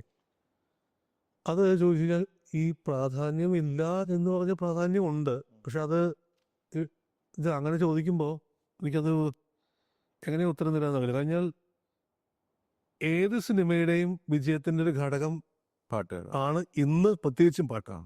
കാര്യം എന്ന് വെച്ചാൽ ചിലപ്പോൾ സിനിമയിലില്ലാതെ തന്നെ ഉണ്ടാക്കുന്ന പാട്ടുകളുണ്ട്, പ്രൊമോ സോങ്സ് ആയിട്ട് ഉണ്ടാക്കുന്ന പാട്ടുകളുണ്ട്. ആ പാട്ട് ഹിറ്റായി കഴിഞ്ഞാൽ അങ്ങനെ സിനിമ കാണാൻ കയറുന്നവരുണ്ട്. അപ്പം ഗാനത്തിലോ അതായത് ഗാനരചയിതാക്കൾ മീഡിയകളിലൂടെ അധികം എക്സ്പോസ് ചെയ്യപ്പെടുന്നില്ല എന്നുള്ളതായിരിക്കാം ഒരു പക്ഷേ ഉള്ളൊരു പ്രശ്നം. പിന്നെ ഉദാഹരണം എടുത്തു കഴിഞ്ഞാൽ സിനിമയുടെ പ്രൊമോഷൻ പോലും എല്ലാവരും വിളിക്കുമ്പം ഗാനരചയിതാക്കൾ പലപ്പോഴും അതിൽ ഭാഗമാവാറില്ല. അങ്ങനത്തെ കുറെ കാര്യങ്ങൾ അതൊക്കെ ഞാൻ പറയുന്നത് എല്ലാ പടത്തിലും കാര്യങ്ങളല്ല. അത് ചിലപ്പോൾ അതിന് ഇമ്പോർട്ടൻസ് കൊടുക്കുന്ന അല്ലെങ്കിൽ ഇത് കൊടുക്കുന്ന സംവിധായകരാണെങ്കിൽ തീർച്ചയായിട്ടും അവര് അതായത് ഒന്ന് അറിയിക്കുക മാത്രമേ വേണ്ടൂ. അപ്പൊ ആ ഒരു കമ്മ്യൂണിക്കേഷൻ ഗ്യാപ്പ് കൊണ്ട് സംഭവിക്കുന്ന ഒരു ഇതൊന്നല്ലാതെ എനിക്ക് അതിനൊരു ഒരു കുറ്റപ്പെടുത്തി പറയാനില്ല. കാരണം എന്ന് വെച്ച് കഴിഞ്ഞാൽ പിന്നെ ഇതുപോലെ പ്രൊമോഷൻ ഇതുപോലെ സമയത്ത് നമ്മളൊക്കെ അറ്റൻഡ് ചെയ്ത ഇതുണ്ട്. എല്ലാ സിനിമയും ചിലപ്പോൾ നമ്മൾ അങ്ങനെ അവരെ കാണാത്തത് ചിലപ്പോൾ നമ്മൾ മറ്റൊരു വർക്കിലാവുമ്പോൾ ചിലപ്പോൾ പോകാൻ പറ്റില്ല അവിടെ. അങ്ങനെയൊക്കെ സംഭവിക്കുന്നതായിരിക്കാം. പിന്നെ തീർച്ചയായിട്ടും ഒരു പാട്ടിൻ്റെ ഇമ്പോർട്ടൻസ് ഉള്ള പടമാണെങ്കിൽ അവിടെ സംഗീത സംവിധായകനും ഗാനരചയിതാവും ഉണ്ടായിരിക്കും. അപ്പം അത്രേ എനിക്ക് പറയാനുള്ളൂ. അതുപോലെ തന്നെയാണ് എഴുതിയ പാട്ടുകൾക്ക് ക്രെഡിറ്റ് കിട്ടാത്ത സന്ദർഭങ്ങൾ പലപ്പോഴും ഉണ്ടായിട്ടുണ്ടോ? അത് മുൻപ് സംഭവിച്ചിട്ടുണ്ട്. കഴിഞ്ഞ എൻ്റെ വരവിൻ്റെ ആദ്യകാലങ്ങളിൽ സംഭവിച്ചിട്ടുണ്ട്. അതായത് അതും ഈ പറഞ്ഞില്ല, അത് നമ്മൾ ആരെയും മനഃപൂർവ്വം കുറ്റം പറഞ്ഞ് അങ്ങനെ മനഃപൂർവ്വം ഇവൻ്റെ പേര് കൊടുക്കരുത് എന്ന് വിചാരിച്ച് ചെയ്യുന്നതല്ല. ഇത് ഈ പറഞ്ഞല്ലോ കമ്മ്യൂണിക്കേഷൻ ഗ്യാപ്പാണ് ഇവിടെ എല്ലാം സംഭവിക്കുന്ന ഒരു കാര്യം. അതായത് ഇപ്പം നമ്മൾ മുൻപേ പറഞ്ഞു നിർത്തിയ വിഷയം തന്നെ. ഇപ്പോൾ അതിനെക്കുറിച്ച് പറയുമ്പോൾ ചിലപ്പോൾ സിനിമ ഉണ്ടാവും, സിനിമയുടെ പോസ്റ്ററിൽ ഗാനരചയിതാവിൻ്റെ മാത്രം പേരുണ്ടാവില്ല. അതെന്താ പറയുക, പല സിനിമകളും ആരംഭിക്കുന്ന സമയത്ത് അവർക്ക് തന്നെ ഐഡിയ ഉണ്ടാവില്ല ആരെ കൊണ്ട് എഴുതിക്കണം അല്ലെങ്കിൽ എന്താണ് ചെയ്യുന്നത്. ഐഡിയ ഉള്ള സിനിമകളാണെങ്കിൽ നേരത്തെ തന്നെ പേരുണ്ടാവും, നമ്മുടെ പേരുണ്ടാവും, നമ്മൾ ആരാണ് എഴുതുന്നത് അവരുടെ പേരുണ്ടാവും. ചില സിനിമകൾക്ക് അത് ഉണ്ടാവില്ല, വൈകിയായിരിക്കും നിശ്ചയിക്കപ്പെടുന്നത്. അല്ലെങ്കിൽ സംഗീത സംവിധായകനായിരിക്കും ചിലപ്പോൾ ആ ഒരു ഗാനരചയിതാവിനെ വിളിക്കുന്നത്. ഇത് ഗാനരചയിതാവ് പാട്ടെഴുതി കഴിയുമ്പോഴും ആ പാട്ടുകളൊക്കെ കിട്ടുന്നു. പക്ഷേ ഇത് ആരും ഈ പോസ്റ്ററിൽ ഇയാളുടെ പേര് ആഡ് ചെയ്തപ്പെട്ടുണ്ടോ എന്നുള്ളത് ഇപ്പോൾ ശ്രദ്ധിക്കുന്നുണ്ടാവില്ല, നമ്മളിത് അറിയുന്നുണ്ടാവില്ല. നോക്കുമ്പോൾ നമ്മൾ എഴുതിയ പടം വരുന്നു, നമ്മുടെ പേര് മാത്രമില്ല. അപ്പോൾ ഇത് ഡിസൈനറെ അറിയിക്കണം, എന്നാലേ അല്ലെങ്കിൽ അതാ വേണ്ടപ്പെട്ടവർ അതിനെ അറിയിച്ചാൽ മാത്രമേ ആ പേരോടെ വരുള്ളൂ. അതാണ് നമ്മൾ നേരത്തെ പറഞ്ഞു നിർത്തിയ കാര്യം. നമ്മൾ പറഞ്ഞു വന്ന കാര്യം എന്നൊന്ന് മറ്റു ചോദിച്ച ചോദ്യം ഞാൻ മാറിപ്പോയെന്നോ? ഇല്ല, രണ്ടാമത് ചോദിച്ച ചോദ്യമായിരുന്നു ഇത്, പാട്ടുകൾക്ക് ക്രെഡിറ്റ് കിട്ടാത്തത്. അതാണ് അങ്ങനെ ഒരു സംഗതി ഉണ്ട്, പകുതിയുള്ളൂ. അപ്പോൾ അതാണ് ഇപ്പം സംഭവിക്കുന്ന ഒരു കാര്യം.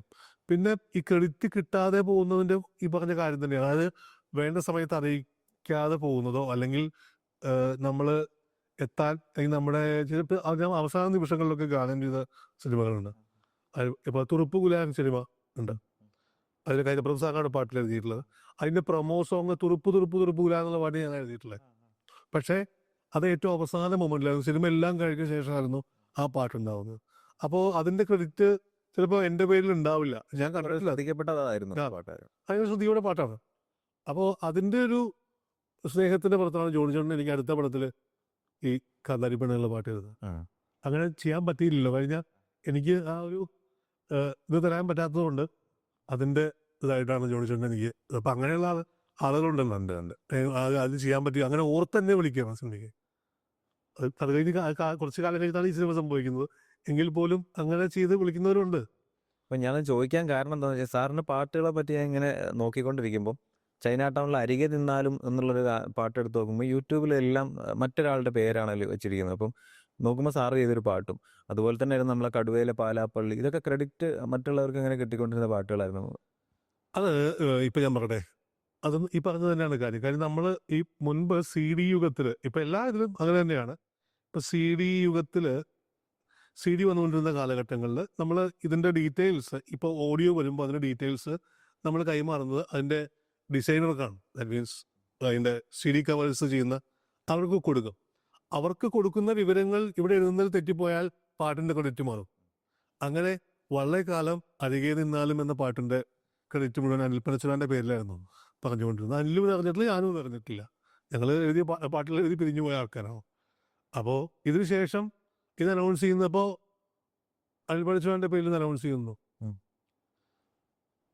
ആ വർഷത്തെ അതിൻ്റെ അടുത്ത വർഷവും കണ്ട് വന്നപ്പോൾ വീണ്ടും ആകാശവാണിയിൽ നിന്ന് അങ്ങനെ അനൗൺസ്മെൻറ്റ് കേട്ടപ്പോൾ ഞാനത് തിരുത്താനുള്ളൊരു ഇത് അവർക്ക് കൊടുത്തു. അപ്പോൾ അവർക്ക് നമ്മളിപ്പോൾ ഇല്ലാത്ത പാട്ട് നമ്മുടെ പേരിൽ ഡിമാൻഡ് ചെയ്യില്ലല്ലോ. അങ്ങനെ ചെയ്തപ്പോൾ അവിടെ അവർ തിരുത്തി. അതിനുശേഷം ആകാശവാണിയിൽ നിന്ന് കൃത്യമായ ഇത് വന്നു. പിന്നെ അതെനിക്ക് യൂട്യൂബ് ചാനലുകളിലും മെയിൻ യൂട്യൂബ് ഇതിലങ്ങനെ കിടപ്പുണ്ടാവുമെന്ന് എനിക്ക് തോന്നുന്നില്ല. അതായത് അരികെ നിന്നാലും എന്നുള്ള പാട്ട് എൻ്റെ ക്രെഡിറ്റിൽ തന്നെ ആയിരിക്കുന്നു. നോക്കിയപ്പം അല്ല, അങ്ങനത്തെ പലതിലുണ്ട്. അങ്ങനെ ആ ഒരു സമയങ്ങളിൽ സംഭവിക്കാറുണ്ട്. പക്ഷെ ഇപ്പം ഞങ്ങൾ അത് തിരുത്താനുള്ള പരിപാടികൾ എപ്പോഴും ശ്രമിക്കാറുണ്ട്. കാരണം എന്ന് വെച്ചാൽ ഇപ്പോൾ നമുക്ക് റോയൽറ്റി പോലെയുള്ള കാര്യങ്ങൾ അപ്പം അതൊക്കെ വരുന്ന സമയത്ത് നമ്മുടെ ഒരു പാട്ട് ഏറ്റവും കൂടുതൽ പ്ലേ ആവുന്ന ഒരു പാട്ട് മറ്റൊരാളുടെ പേരിൽ ഇത് ചെയ്യാൻ പറ്റില്ലല്ലോ. നമ്മുടെ എഴുതിയ പാട്ടല്ലേ. അപ്പം അങ്ങനത്തെ പാട്ടുകൾക്ക് വേണ്ടി നമ്മൾ ഡിമാൻഡ് ചെയ്യാനായിട്ട് ഇപ്പോൾ എല്ലാ മ്യൂസിക് കമ്പനികളെടുത്തും നമ്മൾ നേരിട്ട് വിളിച്ചു പറയും ഇന്ന പാട്ട് എൻ്റെയാണ്, അത് നെയിം തിരുത്തണം എന്ന് പറഞ്ഞാൽ അവരത് ചെയ്തു തരാറുണ്ട്. അവിടെ കിട്ടുന്ന ഇൻഫർമേഷൻ തെറ്റാവുന്നത് കൊണ്ടാണ്. പക്ഷേ അല്ലാണ്ട് ആരും മനഃപൂർവ്വം ചെയ്യുന്നതൊന്നുമല്ല. അപ്പം എഴുതിയ പാട്ടുകളിൽ പേഴ്സണലി ഒരുപാട് ഇഷ്ടപ്പെട്ടിട്ട് സിനിമകളിൽ വന്നിട്ട് ആളുകൾ സ്വീകരിക്കാതെ പോയിട്ടുള്ള പാട്ടുകളുണ്ടോ? ഇഷ്ടപ്പെട്ട പാട്ടുകൾ ഭയങ്കരമായിട്ട് ഭയങ്കര ആഗ്രഹത്തോടെ എഴുതിയ പാട്ടുകൾ? അത് പല പാട്ടുകളുണ്ട്. കാര്യം എന്ന് വെച്ച് കഴിഞ്ഞാൽ നമ്മൾ ചെയ്ത് കഴിഞ്ഞിട്ട് പാട്ട് ചെയ്തു, പക്ഷെ പിന്നെ അത് വേണ്ടാന്ന് വയ്ക്കുകയും, അതായത് സിനിമയുടെ ഒരു ആവശ്യത്തിന് അവിടെ പാട്ട് കൊണ്ട് വെച്ചാൽ അത് അവിടെ ലാഗ് ആവുമോ, അല്ലെങ്കിൽ അവിടെ അത് ഓവർ അങ്ങനെ ഒരുപാട് പ്രശ്നങ്ങൾ നമ്മൾ സിനിമ ചെയ്ത് എഡിറ്റ് ചെയ്ത് കഴിയുമ്പോൾ നമുക്ക് തീരുമാനിക്കാൻ പറ്റുള്ളൂ. അപ്പോൾ അങ്ങനെ നിഷ്കരണം പാട്ടുകൾ പോകാറുണ്ട്. അതൊരു കുറ്റമല്ല, സിനിമ സംവിധായകൻ്റെ ആവശ്യമാണ്. പക്ഷെ അങ്ങനെ പോയിട്ട് പോലും ഷൂട്ട് ചെയ്യാഞ്ഞിട്ട് പോലും ഹിറ്റായ ഒരു പാട്ടാണ് അൻവറിൻ്റെ സിനിമയിലത്തെ, അതായത് പൂനിലാ മഴുതനയും പാതിരാക്കുയിലുകൾ എന്നുള്ള കോട്ടാ മുംബൈ. ആ പാട്ട് ഇതുപോലെ അത് റേഡിയോയിലൂടെ കേട്ട് മാത്രമാണ് ആ പാട്ട് ആൾക്കാർ ശ്രദ്ധിച്ചിട്ടുള്ളത്. അപ്പം അത് ഇത് നല്ലൊരു സിനിമ ഇത് വരണം എന്നുള്ള ആഗ്രഹത്തിൽ എനിക്ക് കിട്ടിയ ഏക പാട്ടാണത്. എൻ്റെ ലൈഫിൽ ആദ്യം എനിക്ക് കിട്ടുന്ന മെലഡി അതാണ്. ഞാൻ അതുവരെ ഇങ്ങനെ പലതരത്തിലുള്ള അടിപൊളി പാട്ടുകളൊക്കെ ആയിരുന്നു. തുറുപ്പ് ഗുലാൻ പോലെയോ അല്ലെങ്കിൽ കാന്താരി പെണ്ണയൊക്കെ പോലെയുള്ള ഭയങ്കര അടിപൊളി പാട്ടുകളായിരുന്നു എൻ്റെ ഇത്. അപ്പം അങ്ങനെ വന്നപ്പോൾ ഈ രാഹുലിൻ്റെ മ്യൂസിക്കിൽ ഈ പാട്ട് കിട്ടി. ഭയങ്കര ആഗ്രഹമായിരുന്നു. അത് നല്ലൊരു ഞാൻ വളരെ എഴുത്തിലെനിക്ക് വളരെയധികം ഇഷ്ടപ്പെട്ടൊരു പാട്ടാണ്. എൻ്റെ റൈറ്റിങ്സിൽ തന്നെ എനിക്ക് ഏറ്റവും ഇഷ്ടപ്പെട്ടൊരു പാട്ടാണ് പൂനില. പക്ഷെ അത് ആ സിനിമയിൽ ചെയ്യാൻ പറ്റിയില്ല. അതായത് അതിനുള്ള കാരണങ്ങൾ ഉണ്ടാണെന്ന് വെച്ചാൽ അത് വന്നു കഴിഞ്ഞാൽ അതിൽ കഥാഗതിയെ ബാധിക്കുന്ന പല പ്രശ്നങ്ങളുണ്ടായിരുന്നു. അപ്പോൾ അതുകൊണ്ടത് ഷൂട്ട് ചെയ്തില്ല ആ പാട്ട്. അപ്പോൾ ആ പാട്ട് അതൊരു നഷ്ടമാണ്. അപ്പോൾ ഇത് പറഞ്ഞ പോലെ ഒരുപാട് പാട്ടുകൾ അങ്ങനെ വരുന്നുണ്ട്. കഴിഞ്ഞപ്പോഴും അതിന് ശേഷവും ഇപ്പം അടുത്തിടയ്ക്ക് തന്നെ പൂഴിക്കടന് വേണ്ടി ഒരു പാട്ട് ചെയ്തു. ജയടൻ പാടിയ പാട്ടാണ്, മഴ വന്ന് കാതോരം ചോദിച്ചുള്ളത്. നല്ല പാട്ടായിരുന്നു, ബിജിബാലു മ്യൂസിക് ചെയ്ത്. പക്ഷെ അത് ഇതുപോലെ ഷൂട്ട് ചെയ്യണ്ടായില്ല, അങ്ങനെ അത് പോയി.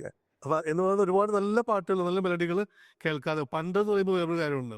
ഇപ്പം നമുക്ക് മീഡിയകൾ ഒരുപാടായതുകൊണ്ട് ഈ പാട്ടുകളൊന്നും ആരും കേട്ടോളുന്നില്ല. മുൻപ് നമുക്ക് ആകാശവാണി കൂടി ഇങ്ങനെ നമ്മൾ തുടർച്ചയായിട്ട് കേൾക്കും. സിനിമ ഇറങ്ങിയില്ലെങ്കിലും ഹിറ്റായ എത്രയോ പാട്ടുകളുണ്ട്. അപ്പോൾ അത് തുടർച്ചയായിട്ട് കേൾക്കുക. ഇന്നിപ്പോൾ അങ്ങനെയല്ല, നമ്മുടെ വിരൽത്തുമ്പിലാണ് നമുക്ക് എന്ത് കേൾക്കണം നിശ്ചയിക്കാനുള്ള അവകാശം ഇരിക്കുന്നത്. അപ്പോൾ ആ പാട്ട് ചിത്രീകരിച്ച് കാണണമെന്ന് പേഴ്സണലി ഞാൻ ഭയങ്കരമായിട്ട് ആഗ്രഹിച്ചൊരു പാട്ടാണ് പൂനില മഴ. കേട്ട് ഇഷ്ടപ്പെട്ടതിന് ശേഷം അതുപോലെ തന്നെ മഹാസമുദ്രത്തിൽ ലാലേട്ടൻ്റെ പടം ആയതുകൊണ്ട് പറയുന്നതാണ്. വെറും ഒരു പാട്ടുണ്ട് മഹാസമുദ്രത്തിൽ ഷൂട്ട് ചെയ്യാത്തൊരു പാട്ടുണ്ട്, മാൻമഴിപ്പൂവ് മീൻ തുടിച്ചിരുന്നുണ്ട്. അത്തരത്തിൽ കുറച്ച് പാട്ടുകളൊക്കെ നമ്മൾ ചിത്രീകരിച്ച് കാണണമെന്ന് ഭയങ്കര ആഗ്രഹിച്ച പാട്ടുകൾ. അതുപോലെ തന്നെ പ്രിയദർശൻ എന്ന് പറഞ്ഞൊരു സംവിധായകനോട് വർക്ക് ചെയ്യുക എന്നുള്ളത് എല്ലാവരും ആഗ്രഹമായിരിക്കും. ഭയങ്കര മ്യൂസിക് സെൻസ് ഉള്ള ഒരാളാണെന്നൊക്കെ കേട്ടിട്ടുണ്ട്. അപ്പം മനസ്സ് മയക്കിയ ആളെ കൊടുക്കണ ഒരു പാട്ട്, അറബി ഒട്ടകവും പി മാധവൻ നായോ. ശരിക്കും പ്രേം സാറിന്റെ മനസ്സെങ്ങനെയാണ് സാർ മയക്കുന്നത്? അത് ശരിക്കും എം ജി ശ്രീകുമാറായിട്ടാണ് എന്നെ ആ സിനിമയ്ക്ക് വേണ്ടി അദ്ദേഹം ഉള്ളതിൻ്റെ. അപ്പോൾ ഞാൻ പ്രേം സാറിനെ കാണുകയുണ്ടായില്ല, കണ്ടിട്ടില്ല. ഇല്ല, പ്രേം സാറിനെ ഞാൻ വർക്ക് ചെയ്യുന്ന സമയത്ത് ഞാൻ കാണുകയുണ്ടായില്ല. ഞാനത് എൻ്റെ അടുത്ത് രണ്ട് സിറ്റുവേഷൻ, ഇതൊക്കെയാണ് സിറ്റുവേഷൻ. അപ്പോൾ എനിക്ക് ഞാൻ വളരെ ഈസി ആയിട്ട് അതിലേക്ക് എഴുതുകയും എനിക്ക് ഒരു തിരുത്ത് പോലും ഇല്ലാതെ ആ പാട്ട് 2 പാട്ടുകൾ എഴുതി അംഗീകരിക്കപ്പെടുകയും ചെയ്തു എന്നുള്ളതാണ് എൻ്റെ സന്തോഷം. പക്ഷെ പ്രിയ സാറിനെ ഞാൻ ആ ഇതിനകത്ത് കണ്ടിട്ടില്ല. ഞാൻ പിന്നെയും കാലങ്ങൾ കഴിഞ്ഞാൽ അദ്ദേഹത്തിന് ഒരു വട്ടമെങ്കിലും നേരിൽ കാണുന്നത്. ജോണി ആന്റണിക്കൊപ്പം പിന്നെ വർക്ക് ചെയ്യാൻ പറ്റിയ ഒരു അവസരമായിരുന്നു താപ്പാന. അതെ ഊരും പേരും അറിയാതെ. അതെ. എനിക്ക് തോന്നുന്നു സിനിമ വലിയൊരു ഹിറ്റ് ആയിരുന്നില്ല, പക്ഷെ പാട്ട് ഭയങ്കരമായിട്ട് ആളുകൾ ഏറ്റെടുത്തൊരു പാട്ടായിരുന്നു. മമ്മൂക്കയുടെ സ്റ്റെപ്പും കാര്യങ്ങളൊക്കെ ആയിട്ട്. അപ്പം ആ പാട്ടിന് പിന്നിലും ആളുകൾ അറിയാത്ത കുറെ കഥകൾ ഉണ്ടാവില്ല. അത് ഈ പറഞ്ഞ പോലെ തന്നെ അത് ജോണി ചേട്ടൻ്റെ മിക്കവാറും ആ സംഭവം ആ തുറുപ്പുകുരാനത്തിന് ശേഷമുള്ള മിക്കവാറും പടങ്ങളിലൊക്കെ എന്നെ ഒരു പാട്ട് എനിക്ക് വിളിച്ചു തരുമായിരുന്നു. എപ്പോഴും ഭയങ്കര സ്നേഹമുള്ളതാണ്. അപ്പോൾ അങ്ങനെയാണ് എന്നെ അതിലേക്ക് വിളിക്കുന്നത്. ഇപ്പോൾ സിന്ധുരാജേട്ടനാണ് എൻ്റെ സ്ക്രിപ്റ്റ്. അപ്പോൾ അങ്ങനെ പറഞ്ഞത് കള്ളൻ്റെ സംഗതിയാണ്. ഇവൻ്റെ ആ സിറ്റുവേഷനൊക്കെ പറഞ്ഞത് അവിടെ പോയി അവിടെ നിന്ന് വരുമ്പോഴാണ് ഈ ഫോട്ടോ കിട്ടുന്നത്. അപ്പോൾ അങ്ങനെ ഒരു സംഭവം അത്. അപ്പോൾ വിദ്യാജിയുടെ ട്യൂൺ എന്ന് പറയുന്നത് ഭയങ്കര രസം. എപ്പോഴും കൂടുതൽ ഒരുമിച്ച് നിന്നാൽ കമ്പോസിങ്ങിലൊക്കെ എപ്പോഴും ഒരുമിച്ച് നിന്നാൽ ഭയങ്കര രസമാണ്. അപ്പോൾ അങ്ങനെ വിദ്യാജിയുടെ ട്യൂൺ കേൾക്കൽ ഇതൊക്കെ കൂടി നമ്മളെ ഒരുപാട് മമ്മൂക്കയുടെ ആണ് അഭിനയിക്കാൻ പോകുന്നത്. ഇങ്ങനെ കുറേ നമ്മളെ എന്താ പറയുക മോട്ടിവേറ്റ് ചെയ്യുന്ന കുറേ അപ്പൻസ് ഉണ്ട് ചുറ്റുവട്ടം മുഴുവൻ. അപ്പോൾ അങ്ങനത്തെ ഒരു ഇതിലാണ് ഞാൻ ഈ ഊരും പേരും പറയാതെ വീരിൽ നിറഞ്ഞാലോ എന്ന് എഴുതുന്നത്. അത് എപ്പോൾ എതിലേ വന്നെന്നറിയില്ല, എപ്പോഴാണെന്നറിയില്ല. നേരിൽ കാണും മുമ്പേ മനസ്സിൽ നീ ഉണ്ട് എന്നൊക്കെയുള്ള വരികളൊക്കെ തേനിമ്പം മുളുന്ന വാരമ്പാടിയോ താരമ്പ് കണ്ണുള്ള നാളക്കാരിയോ നോക്കുമ്പം പൂക്കുന്ന പാരിജാതമോ എന്നൊക്കെ പറഞ്ഞിട്ടുള്ള സാധനങ്ങളൊക്കെ വന്നത് അങ്ങനെയാണ്. എന്നാലും അതും ഇപ്പം അതുപോലെ വളരെ പെട്ടെന്ന് എനിക്ക് എഴുതി തീർക്കാൻ പറ്റിയ ഒരു പാട്ടാണ്. ഭയങ്കര ഭയങ്കര ഗംഭീരമായിട്ട് ചിത്രീകരിക്കുകയും ഓണ സമയത്തായിരുന്നു അതായിരുന്നു റിലീസ്. ഗംഭീരമായിട്ട് ചിത്രീകരിക്കുകയും ചെയ്തു. അത് വിജയ് നന്നായിട്ട് പാടി. അതെ. എന്നത് ഭയങ്കര പാട്ട്. അതുപോലെ തന്നെ മലയാളത്തിന്റെ തലവര മാറ്റിയ ഒരു സിനിമ ദൃശ്യം. അനിൽ ജോൺസൺ ശരിക്കും ഭയങ്കര അണ്ടർ റേറ്റഡ് ആയിട്ടുള്ള മ്യൂസിക് ഡയറക്ടർ എനിക്ക് പേഴ്സണലി തോന്നിയിട്ടില്ല. ഇന്റർനാഷണൽ ലെവലിൽ അപ്രിസിയേഷൻ കിട്ടേണ്ട തരത്തിലുള്ള സംഗീതം ചെയ്യുന്ന ഒരാളാണ് അദ്ദേഹം. അപ്പം ദൃശ്യത്തിലും സാറിൻ്റെ ഒരു സംഭാവന ഉണ്ട്, മാരിവിൽ എന്ന് പറഞ്ഞ പാട്ട്. അപ്പം ജിത്തു ജോസഫിന്റെ എന്തെങ്കിലും സജഷൻസോ അങ്ങനെ എന്തെങ്കിലും ഉണ്ടായിരുന്നു ആ പാട്ടിന്റെ സമയത്ത്? ഞാൻ ജിത്തുവായിട്ട് ആദ്യം ഇറങ്ങിയ പടം ഈസ്റ്റ് കോസ്റ്റ് പ്രൊഡ്യൂസ് ചെയ്തിട്ടുള്ള മൈ ബോസിൽ വിജയൻ സാറ് വിജയൻ സാറാണ് എന്നെ നമ്മുടെ ജിത്തുവായിട്ട് പരിചയപ്പെടുന്നത്. അതിനുശേഷമാണ് ഞാൻ അപ്പോൾ ആ ഒരു വർക്ക് ഒരുമിച്ച് ചെയ്തല്ലോ, അപ്പം അങ്ങനെ അടുപ്പമുണ്ട്. അപ്പം അതിനുശേഷമാണ് ദൃശ്യം വരുന്നത്. ദൃശ്യത്തിലേക്ക് വരുമ്പോൾ ആ പാട്ടിൽ എഴുതാൻ എന്നെ വിളിച്ചു.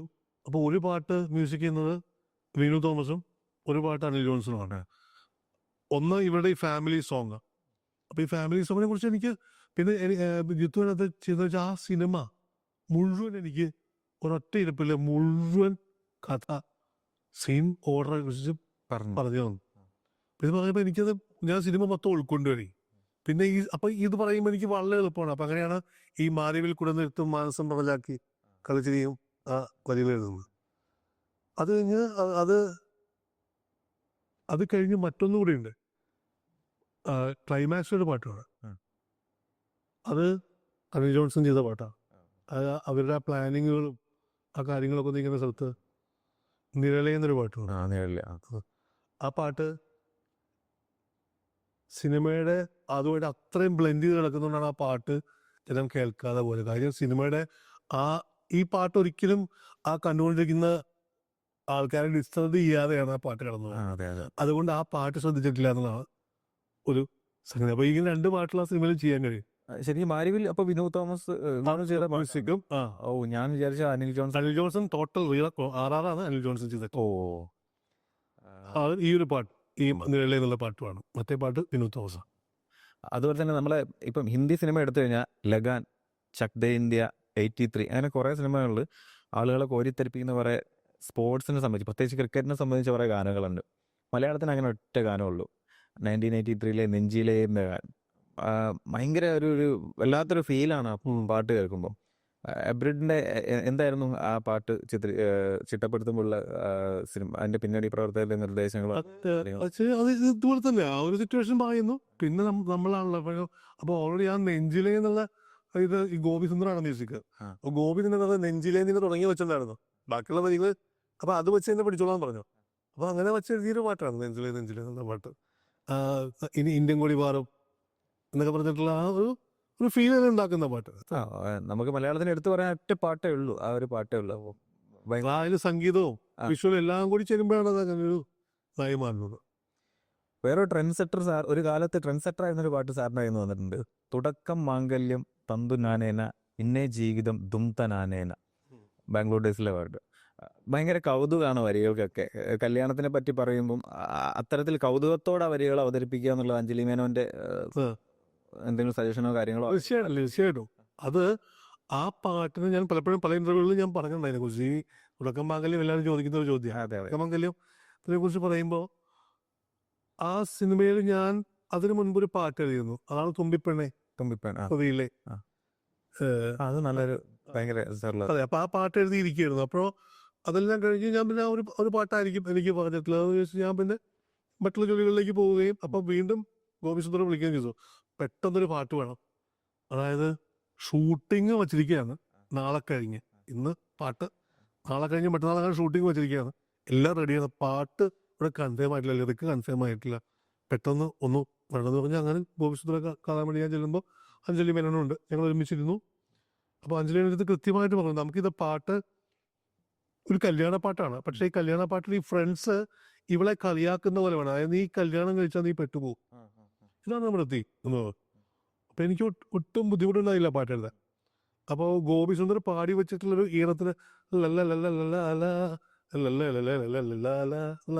അതിന് വളരെ എളുപ്പത്തിൽ ഞാൻ പച്ചക്കിളിക്കൊരു കൂട് പച്ചക്കരിമ്പഴിയുള്ള കൂട് കണ്ണാളം കെട്ടുന്നുണ്ടല്ലോ, അത് തന്നെ പൂട്ടാനാണത് എന്ന് എഴുതിയിരുന്നു. പക്ഷെ ഈ തുടക്കം മാംഗല്യം എന്നുള്ള വരി ഒന്നും ഉണ്ടായിരുന്നില്ല.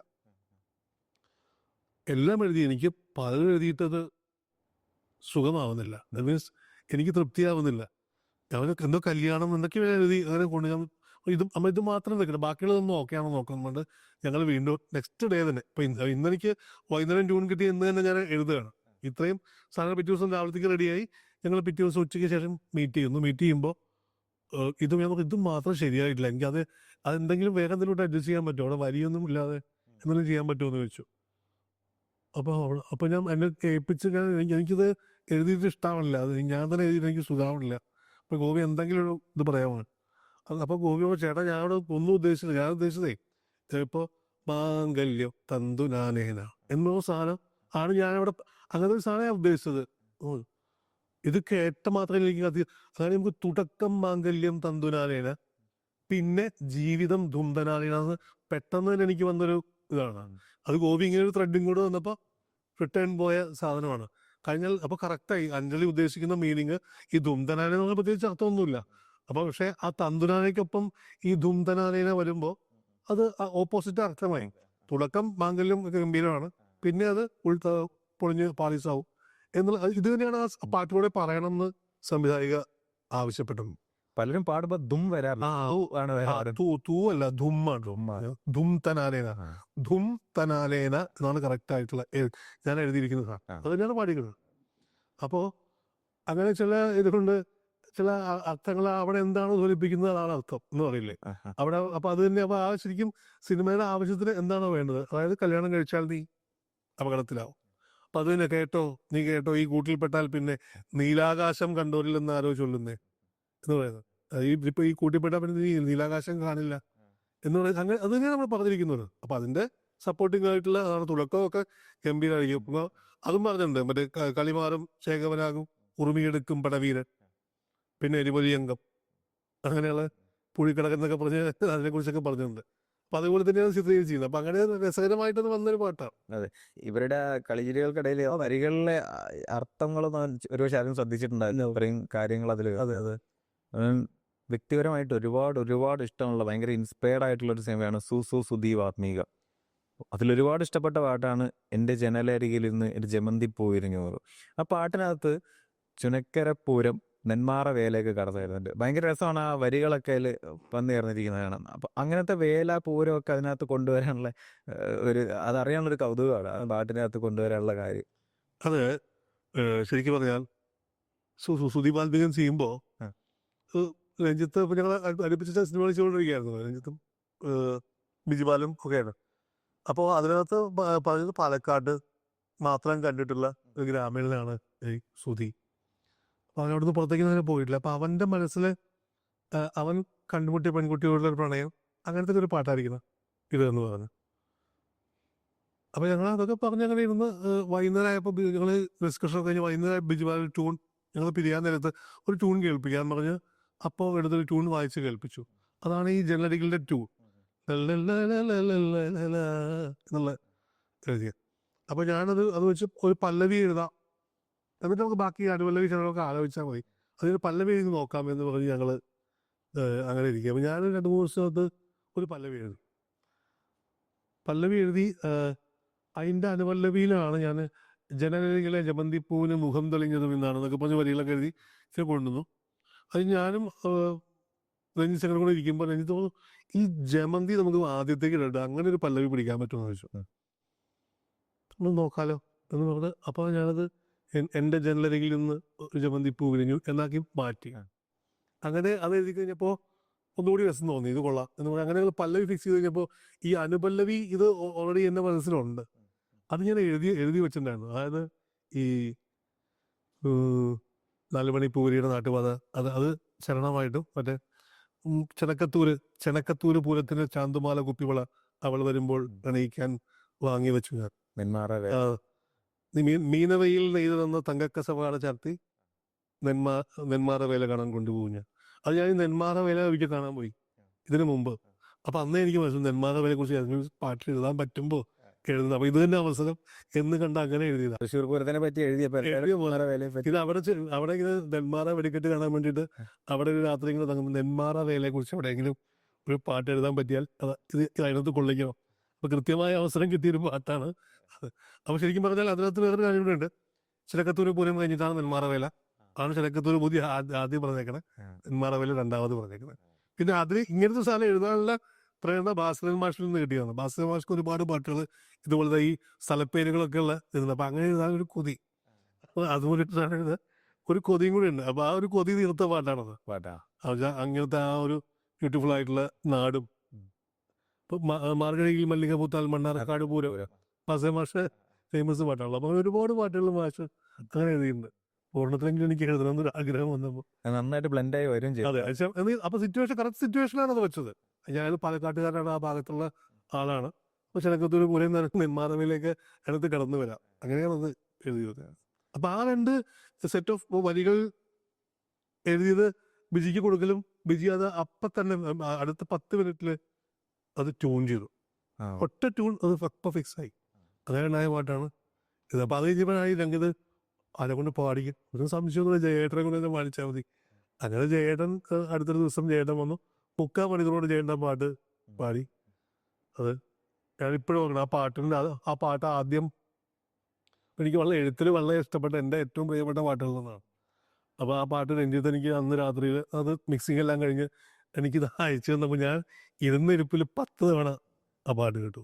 ജയേട്ടൻ്റെ പാട്ടിൻ്റെ ഒരു പാട്ട് നമുക്കും ഇഷ്ടപ്പെട്ടത്. ജയേട്ടൻ അതുപോലെ പാടി. ഞാൻ ഒരിക്കലും അതുപോലെ ഒരു പാട്ട് കേട്ടിട്ടില്ല. എൻ്റെ ഒരു പാട്ട് ഞാൻ അങ്ങനെ കേട്ടിട്ടില്ല. അത്രയും പ്രിയപ്പെട്ട ഒരു പാട്ടാണ് എനിക്ക്.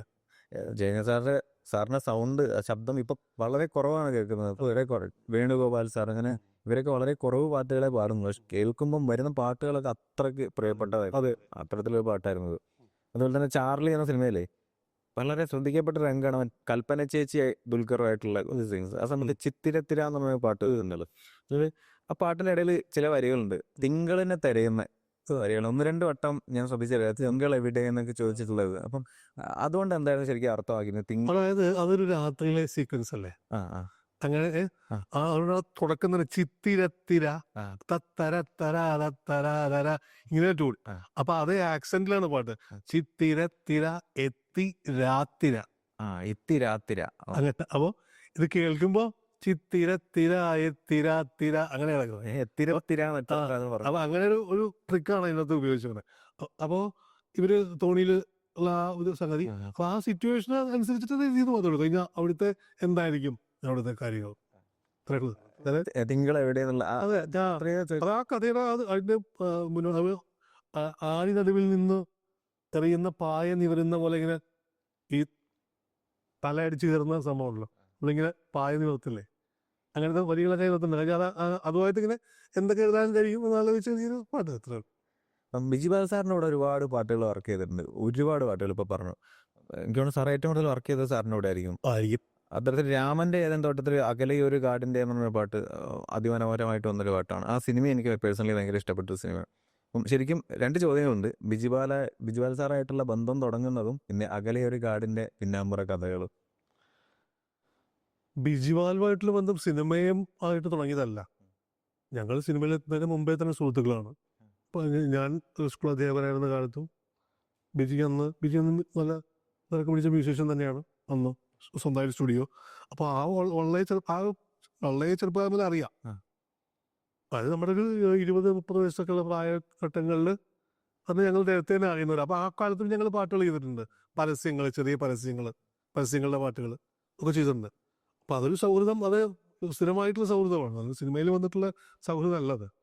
അപ്പോൾ ആ ഒരു ഇതിൽ ഒരുമിച്ച് പാട്ട് ചെയ്യാൻ, സിനിമയ്ക്ക് വേണ്ടി ചെയ്യാൻ കഴിയുക എന്ന് പറയുന്നത് സന്തോഷമുള്ളൊരു കാര്യമാണല്ലോ. അപ്പോൾ തമ്മിൽ നമുക്കൊരു ഭയങ്കര സിങ്കാണ്. അല്ലെങ്കിൽ നമുക്ക് ഒന്നും വേറെ ഇല്ല. പാട്ട് എളുപ്പം ഉണ്ടാവും, അത്രയും കൺഫ്യൂഷനുകളൊന്നും ഉണ്ടാവില്ല നമ്മൾ വർക്ക് ചെയ്യും. അതാണ് അതിൻ്റെ ഏറ്റവും വലിയ കാര്യം. പിന്നെ ഈ ഞാൻ പറയുന്നത് ഈ ബിജിപാലിൻ്റെ ആദ്യം ഞാൻ സിനിമയിൽ വന്നത്, അതിനുശേഷം ബിജിപാൽ വന്നത്. ഞാൻ 2003-4 സിനിമ 2007 ബിജി വരുന്നത്. അതിനുശേഷം ഞങ്ങൾ ചെയ്യാൻ വേണ്ടി ഇരുന്ന ആദ്യത്തെ സിനിമ നടന്നില്ല.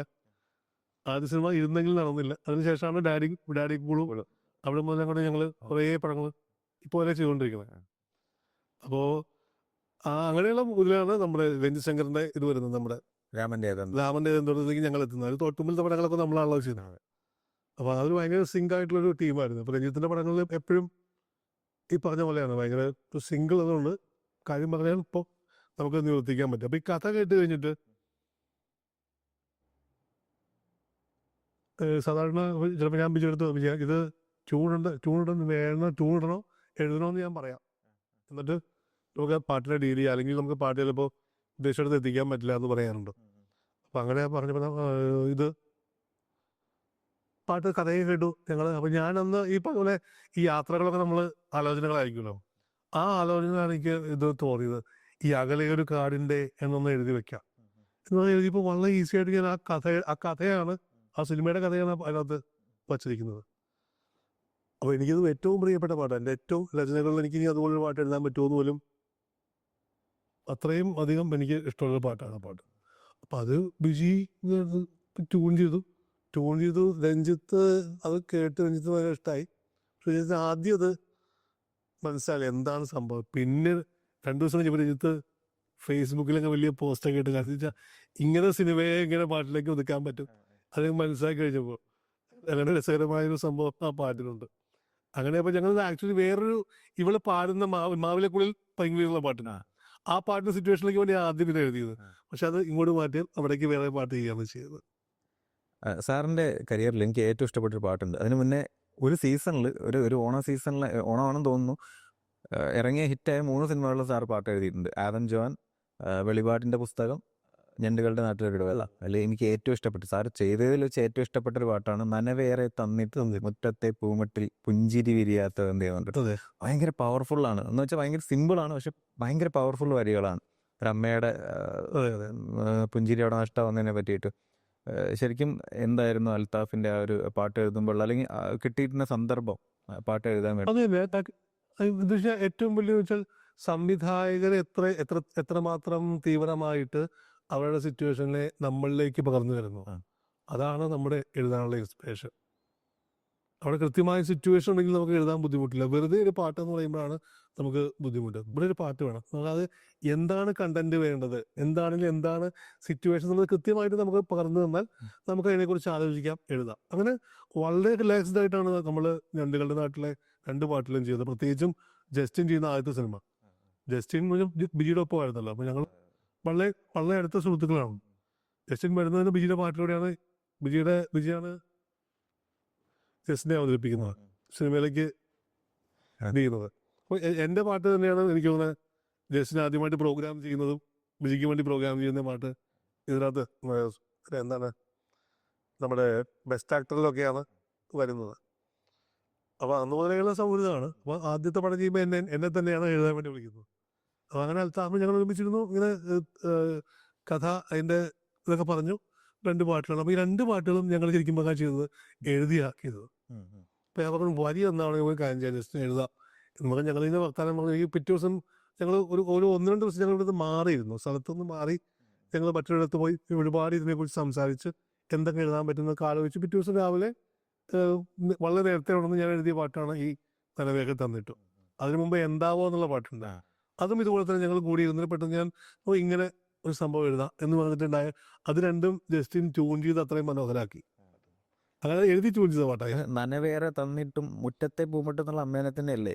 അതെന്ന് വെച്ചാൽ അത് സിറ്റുവേഷനോട് ബന്ധപ്പെടുന്ന ഒരു നമ്മളെ കൺമുന്നിൽ കാണുന്ന ഒരു കാര്യം അങ്ങനെ വെച്ചിട്ട് ചെയ്തിട്ടുള്ളൂ. അതായത് ഇത്രയും ഇത് വന്നിട്ടും ആ ഇതിന് പുഞ്ചിരി വിരിയുന്നില്ലല്ലോ.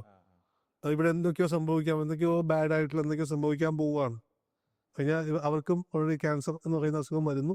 അങ്ങനെയൊക്കെ ഒരു സിറ്റുവേഷൻ ആണല്ലോ. അപ്പോൾ അതിനെയൊക്കെ കൂടി ഒത്തിരി ഡാർക്ക് സംഗതി അവിടെ വരുന്നു എന്നുള്ളൊരു ഇതാണ് ആ പാട്ട്. അല്ലെങ്കിൽ അത് അത്തരത്തിലൊരു വീട്ടമ്മയെ വർണ്ണിക്കുന്നത്, അല്ലെങ്കിൽ ഞാനതിന് മുന്നേ എനിക്ക് ഭയങ്കരമായിട്ട് ഇഷ്ടപ്പെട്ടത് വയലാർ സാറിന്റെ നമ്മുടെ വെറുതെ ഒരു വാരിയിലെ പാട്ടായിരുന്നു. ഭയങ്കര രസമായിട്ട് ആ രീതിയിൽ അതിനുശേഷം ഭയങ്കരമായിട്ട് ശ്രദ്ധിക്കപ്പെടുന്നതാണ്. പിന്നെ അതുപോലെ തന്നെ ഒരു സിനിമേനെ വേറൊരു തലത്തിലേക്ക് എലവേറ്റ് ചെയ്യുന്ന ഒരു പാട്ടാണ് താരം പതിപ്പിച്ച കൂടാരം, ശിക്കാരി ശംഭുവിലെ. അപ്പം സുഗീതേട്ടൻ്റെ സിനിമകളിൽ പാട്ടുകൾക്ക് വലിയ പ്രാധാന്യം ഉണ്ടാവാറുണ്ട്. അപ്പം എങ്ങനെയായിരുന്നു താരം പതിപ്പിച്ച കൂടാരം? ഞാനിപ്പോൾ പറഞ്ഞു നിർത്തിയായിരിക്കുന്നത്. കഴിഞ്ഞ നമുക്ക് എത്രത്തോളം ഇതായിട്ടാണ് അവർ അത് പറഞ്ഞു തന്നത് എന്നുള്ളത് ആ പാട്ടിലുണ്ടാവും. എത്ര ഡീപ്പായിട്ടാണ് ആ സിറ്റുവേഷനെ പറഞ്ഞു തന്നത്. അത് ശ്രീജിത്തിന്റെ ട്യൂൺ എന്ന് പറഞ്ഞാൽ ഭയങ്കര മെലോഡിയസ് ആയിട്ടുള്ള, നമുക്കിതൊക്കെ നമ്മളെ ഒരുപാട് ഇൻസ്പയർ ചെയ്യുന്നുണ്ട് നമ്മൾക്കത് എഴുതാനായിട്ട്. അപ്പം അങ്ങനെയാണ് ആരംഭം. അത് ഞങ്ങൾ അത് ആ പാട്ടിലൊക്കെ ഉണ്ടാകുന്ന ഭയങ്കര രസകരമായിട്ടുള്ള സംഗതിയാണ്. അവിടെ ആ പടം എഴുതാൻ വിളിച്ചപ്പോൾ ഞങ്ങൾ ഭൂത്താൻകെട്ടിലാണ് അതിൻ്റെ ഷൂട്ടിങ് നടക്കുന്നത്. വൈകുന്നേരം ആകുമ്പോൾ സുഗീത് വരും, ഷൂട്ടെല്ലാം കഴിഞ്ഞ്. എന്നിട്ട് ഞങ്ങൾ ഇരിക്കും, സംസാരിക്കും. അതിന് പകൽ മുഴുവൻ ഞാൻ എഴുതും, വൈകുന്നേരം ആകുമ്പോഴേക്കും പാട്ട് കറി. അങ്ങനെയാണ് അത് ഉണ്ടാക്കിയത്. അപ്പോൾ ഇന്ന് സിറ്റുവേഷൻ പറയും, അപ്പോൾ അടുത്ത ട്യൂൺ റെഡി ആയിരിക്കും. ട്യൂൺ കേട്ട് നാളത്തേക്ക് പകൽ മുഴുവൻ ഇരുന്ന് എഴുതി വൈകുന്നേരം സുഗീത് വരുമ്പോഴേക്കും നമ്മൾ പാട്ടുമായിട്ട് റെഡി ആക്കിയിട്ടുണ്ടാവും. അപ്പോൾ അങ്ങനെ ഒക്കെയാണ് ആ അതിനകത്ത് പാട്ടിലൊക്കെ ചെയ്തത്. അപ്പോൾ അത്തരത്തിൽ ഈ എഴുതിയ പാട്ടാണ് ഈ താരം പതിപ്പിച്ച കൂടാരം. ഏറ്റവും കൂടുതൽ ഇങ്ങനെ റീൽസായിട്ടും ഒക്കെ എപ്പോഴും കാണുന്നൊരു പാട്ട്, അതിനകത്തെ വരികളല്ല. അപ്പോൾ ആ സിറ്റുവേഷൻ അത്രയധികം എനിക്കത് എൻ്റെ ഉള്ളിൽ ഇമ്പാക്ട് ഉണ്ടാക്കിയിട്ടുണ്ട്. അതുകൊണ്ടാണത് ഇവളെ അങ്ങനെ ഫ്രീ ആയിട്ട് വിടുന്ന അച്ഛനും, അതായത് സർവീസ് ഓഫീസറായിട്ടുള്ള അച്ഛനും, അവിടെ മേഘം കണ്ട് കാറ്റും കൊണ്ട് എങ്ങനെ നീ പോയാലും കാവലുണ്ട് എൻ്റെ കണ്ണ് എന്ന് പറയുന്ന ഒരു സാധനം എഴുതാൻ പറ്റിയത് ആ സുഗീതിൻ്റെ പിടുക്കന്നെയാണ്. സുഗീതിൻ്റെ ആ അത്രയും ഭംഗിയായിട്ട് അത് വിവരിച്ചു വരികയും അത് തന്നെയാണ്. വളരെ നർമ്മത്തിൽ കഥ പറഞ്ഞൊരു സിനിമയാണ് നമ്മുടെ ലവ് ആക്ഷൻ ഡ്രാമ. മുഴുവൻ നർമ്മമായിരുന്നു. പക്ഷെ ആ സിനിമയെ മറ്റൊരു തലത്തിലേക്ക് കൊണ്ടുപോകുന്ന, അല്ലെങ്കിൽ വേറൊരു മൂഡിലേക്ക് കുറച്ച് സമയത്തേക്ക് കൊണ്ടുവരുന്ന പാട്ട് ആലോലം എന്നുള്ളൊരു പാട്ട്, ഷാൻ റഹ്മാന്റെ മ്യൂസിക്കിൽ. ധ്യാൻ ശ്രീനിവാസൻ ഇന്റർവ്യൂസിലൊക്കെ നിറഞ്ഞു നിൽക്കുന്ന ഒരാളായതുകൊണ്ട് അദ്ദേഹത്തെ പറ്റി എടുത്ത് ചോദിക്കുകയാണ്, പക്ഷെ കൗതുകം കൊണ്ട് ചോദിക്കുകയാണ്, ധ്യാന്റെ എന്തെങ്കിലും ഇടപെടലുകളോ അങ്ങനെ എന്തെങ്കിലും കാര്യങ്ങളോ ഉണ്ടായിരുന്നു ആ പാട്ടിനകത്ത്? ഇതിന് ഞാൻ ആരെയും തമ്മിൽ കണ്ടില്ലെന്നതാണ്. ഞങ്ങൾ ഈ സിനിമ ചെയ്യുന്ന സമയത്ത് ധ്യാനെ ഞാൻ കണ്ടില്ല. ഇത് ഷാൻ എന്നെ വിളിച്ചിട്ട് പറഞ്ഞു, ചേട്ടാ ഇങ്ങനെ പാട്ടുണ്ട്, സിറ്റുവേഷൻ ഇതാണ്, എഴുതിക്കോ എന്ന് പറയുന്നു. ഞാൻ എഴുതുന്നു, പാട്ടും കഴിഞ്ഞു, അത്രയും തോന്നുന്നു. അല്ലാതെ അവിടെ സിറ്റുവേഷൻ ഇന്ന സംഭവമാണ് എന്ന് പറയുന്നുണ്ട്. അപ്പോൾ എനിക്ക് തോന്നുന്നത് എന്നെ വിഷ്വൽ കാണിച്ചോ എന്ന് എനിക്ക് സംശയമുണ്ട്. എഡിറ്റഡ് ആയിട്ടുള്ള ട്യൂൺ ഇട്ടിട്ട് അവർ അവിടെ നടക്കുന്ന സാധനങ്ങൾ. അപ്പോൾ അതുകൂടെ കണ്ടു കഴിഞ്ഞപ്പോൾ എനിക്ക് വളരെ എളുപ്പമായി എഴുതാൻ. അങ്ങനെ എഴുതിയ പാട്ടാണ്. പക്ഷേ ധ്യാനെ ഞാൻ കണ്ടില്ല, ആദ്യം കണ്ടില്ല. ഞാനും ഷാനും മാത്രമേ തമ്മിൽ കണ്ടിട്ടുള്ളൂ. കടുവയിലെ 2 പാട്ടും, എല്ലാ പാട്ടും വലിയ ഹിറ്റായിരുന്നു സിനിമയെ പോലെ തന്നെ. പാലാപ്പള്ളി വലിയ ട്രെൻഡ് സെറ്റർ ആയിരുന്നെങ്കിലും ശരി അണ്ടർ റേറ്റഡ് ആയിട്ട് എനിക്ക് തോന്നിയ പാട്ട് പാൽവർണ്ണ കുതിരമേൽ എന്നുള്ള പാട്ടാണ്. സാർ എഴുതിയതിൽ വെച്ചിട്ട് ഏറ്റവും കഠിനമായ വാക്കുകളൊക്കെ യൂസ് ചെയ്തിട്ടുള്ളത് അതൊരു പ്രത്യേക സംഭവമാണ്. അതെന്താന്ന് വെച്ച് കഴിഞ്ഞാൽ അതിനകത്തെ എല്ലാ പാട്ടിലും ആ പാലാ കൾച്ചറിനെ വിടാതെ പിടിച്ചിട്ടുണ്ട് നമ്മൾ. പള്ളികളും ഒക്കെ അവിടുത്തെ ഒരു കൾച്ചറിനെ നമ്മൾ ഇപ്പോൾ ഒന്നാമത്തെ പാട്ട് കുടമറ്റം പള്ളിയാണ്. കുടമറ്റം പള്ളിയുടെ കുരിശിന്മേൽമാനത്തെ മേഘങ്ങൾ കുമ്പിട്ട് മുത്തുന്നുണ്ട് മറ്റേ അങ്ങനെ തുടങ്ങുന്ന പാട്ടാണ് ഫാമിലി ആയിട്ട് വരുന്ന സോങ്. രണ്ടാമത് വരുന്ന പാട്ടാണ് ഇത്, ഈ പാൽവർണ്ണ കുതിരമേ. ജയിലിനകത്തുനിന്നുള്ള. അതെ. അപ്പൊ അവിടെ ഒരു സംഭവം ഉണ്ടാകുന്നത് വെച്ചാൽ ജിനു എബ്രഹാമാണ് സ്ക്രിപ്റ്റ്, ജിനുവാണ് പാട്ടിൻ്റെ കൂടെ എപ്പോഴും സായി സാർ എപ്പോഴും ലൊക്കേഷനും ആ പരിപാടിയും അതിൻ്റെ കാര്യങ്ങൾ നടക്കുമ്പോൾ ജിതുവാണ് മൊത്തം പാട്ടുകളെ കുറിച്ചിട്ടുള്ള ഞങ്ങൾ ഒരുമിച്ച് ഞാനും ജെയ്ക്സും ജിനു കൂടിയാണ് ആ. ഇരുന്നുള്ളത്. അപ്പോൾ അങ്ങനെ വന്നപ്പോൾ ഞാൻ ഇപ്പം എനിക്ക് ഫുൾ സ്ക്രിപ്റ്റ് വായിക്കാൻ തന്നു. ആ. സിനിമ മുഴുവൻ എനിക്കറിയാം. ഞാൻ ഫുൾ സ്ക്രിപ്റ്റ് അങ്ങനെയൊക്കെ അപൂർവം സിനിമകളൊക്കെ സംഭവിക്കാവുള്ളൂ. അല്ലെങ്കിൽ നമുക്ക് ആ ഒരു പെർട്ടിക്കുലർ സിറ്റുവേഷനും പറയും, ചിലപ്പോൾ കഥയുടെ കുറച്ച് ഭാഗം പറയാം, അത്രയൊക്കെ ഉണ്ടാവുള്ളൂ. പക്ഷെ അതുപോലെ ഇൻവോൾവ് ആയിട്ടുള്ള പടമാണ് കടുവ. ഞാൻ വളരെയധികം ഇൻവോൾവ്ഡ് ആയിട്ടുള്ള സിനിമയാണ്. അപ്പോൾ അതുകൊണ്ട് എനിക്ക് നേരത്തെ സ്ക്രിപ്റ്റ് തന്നു. ഞാൻ സ്ക്രിപ്റ്റ് 1-2 ആവർത്തി വായിച്ചിട്ടാണ് ഞങ്ങൾ പാട്ട് കമ്പോസ് ചെയ്തിരിക്കുന്നത്. അപ്പം അങ്ങനെ ഇരിക്കുമ്പോൾ ഞാൻ പറഞ്ഞിരുന്നത് ഇവിടെ ഒരു പാട്ടുണ്ട്. കഴിഞ്ഞാൽ നോർമലി ഇയാളുടെ ഒരു ഒരുക്കങ്ങൾ, ഇയാൾ ഈ അവിടെ കബഡി കളിക്കുന്നു, അങ്ങനെ ഇയാളുടെ മനസ്സിൽ ഇതെങ്ങനെ എതിരിടണം, ഈ എന്നെ അകത്താക്കിയ ആൾക്കാരെ എങ്ങനെ എതിരിടണം എന്നുള്ള ഒരു ഇത് വരുന്ന ഒരു പാട്ടാണ് കേട്ടോ.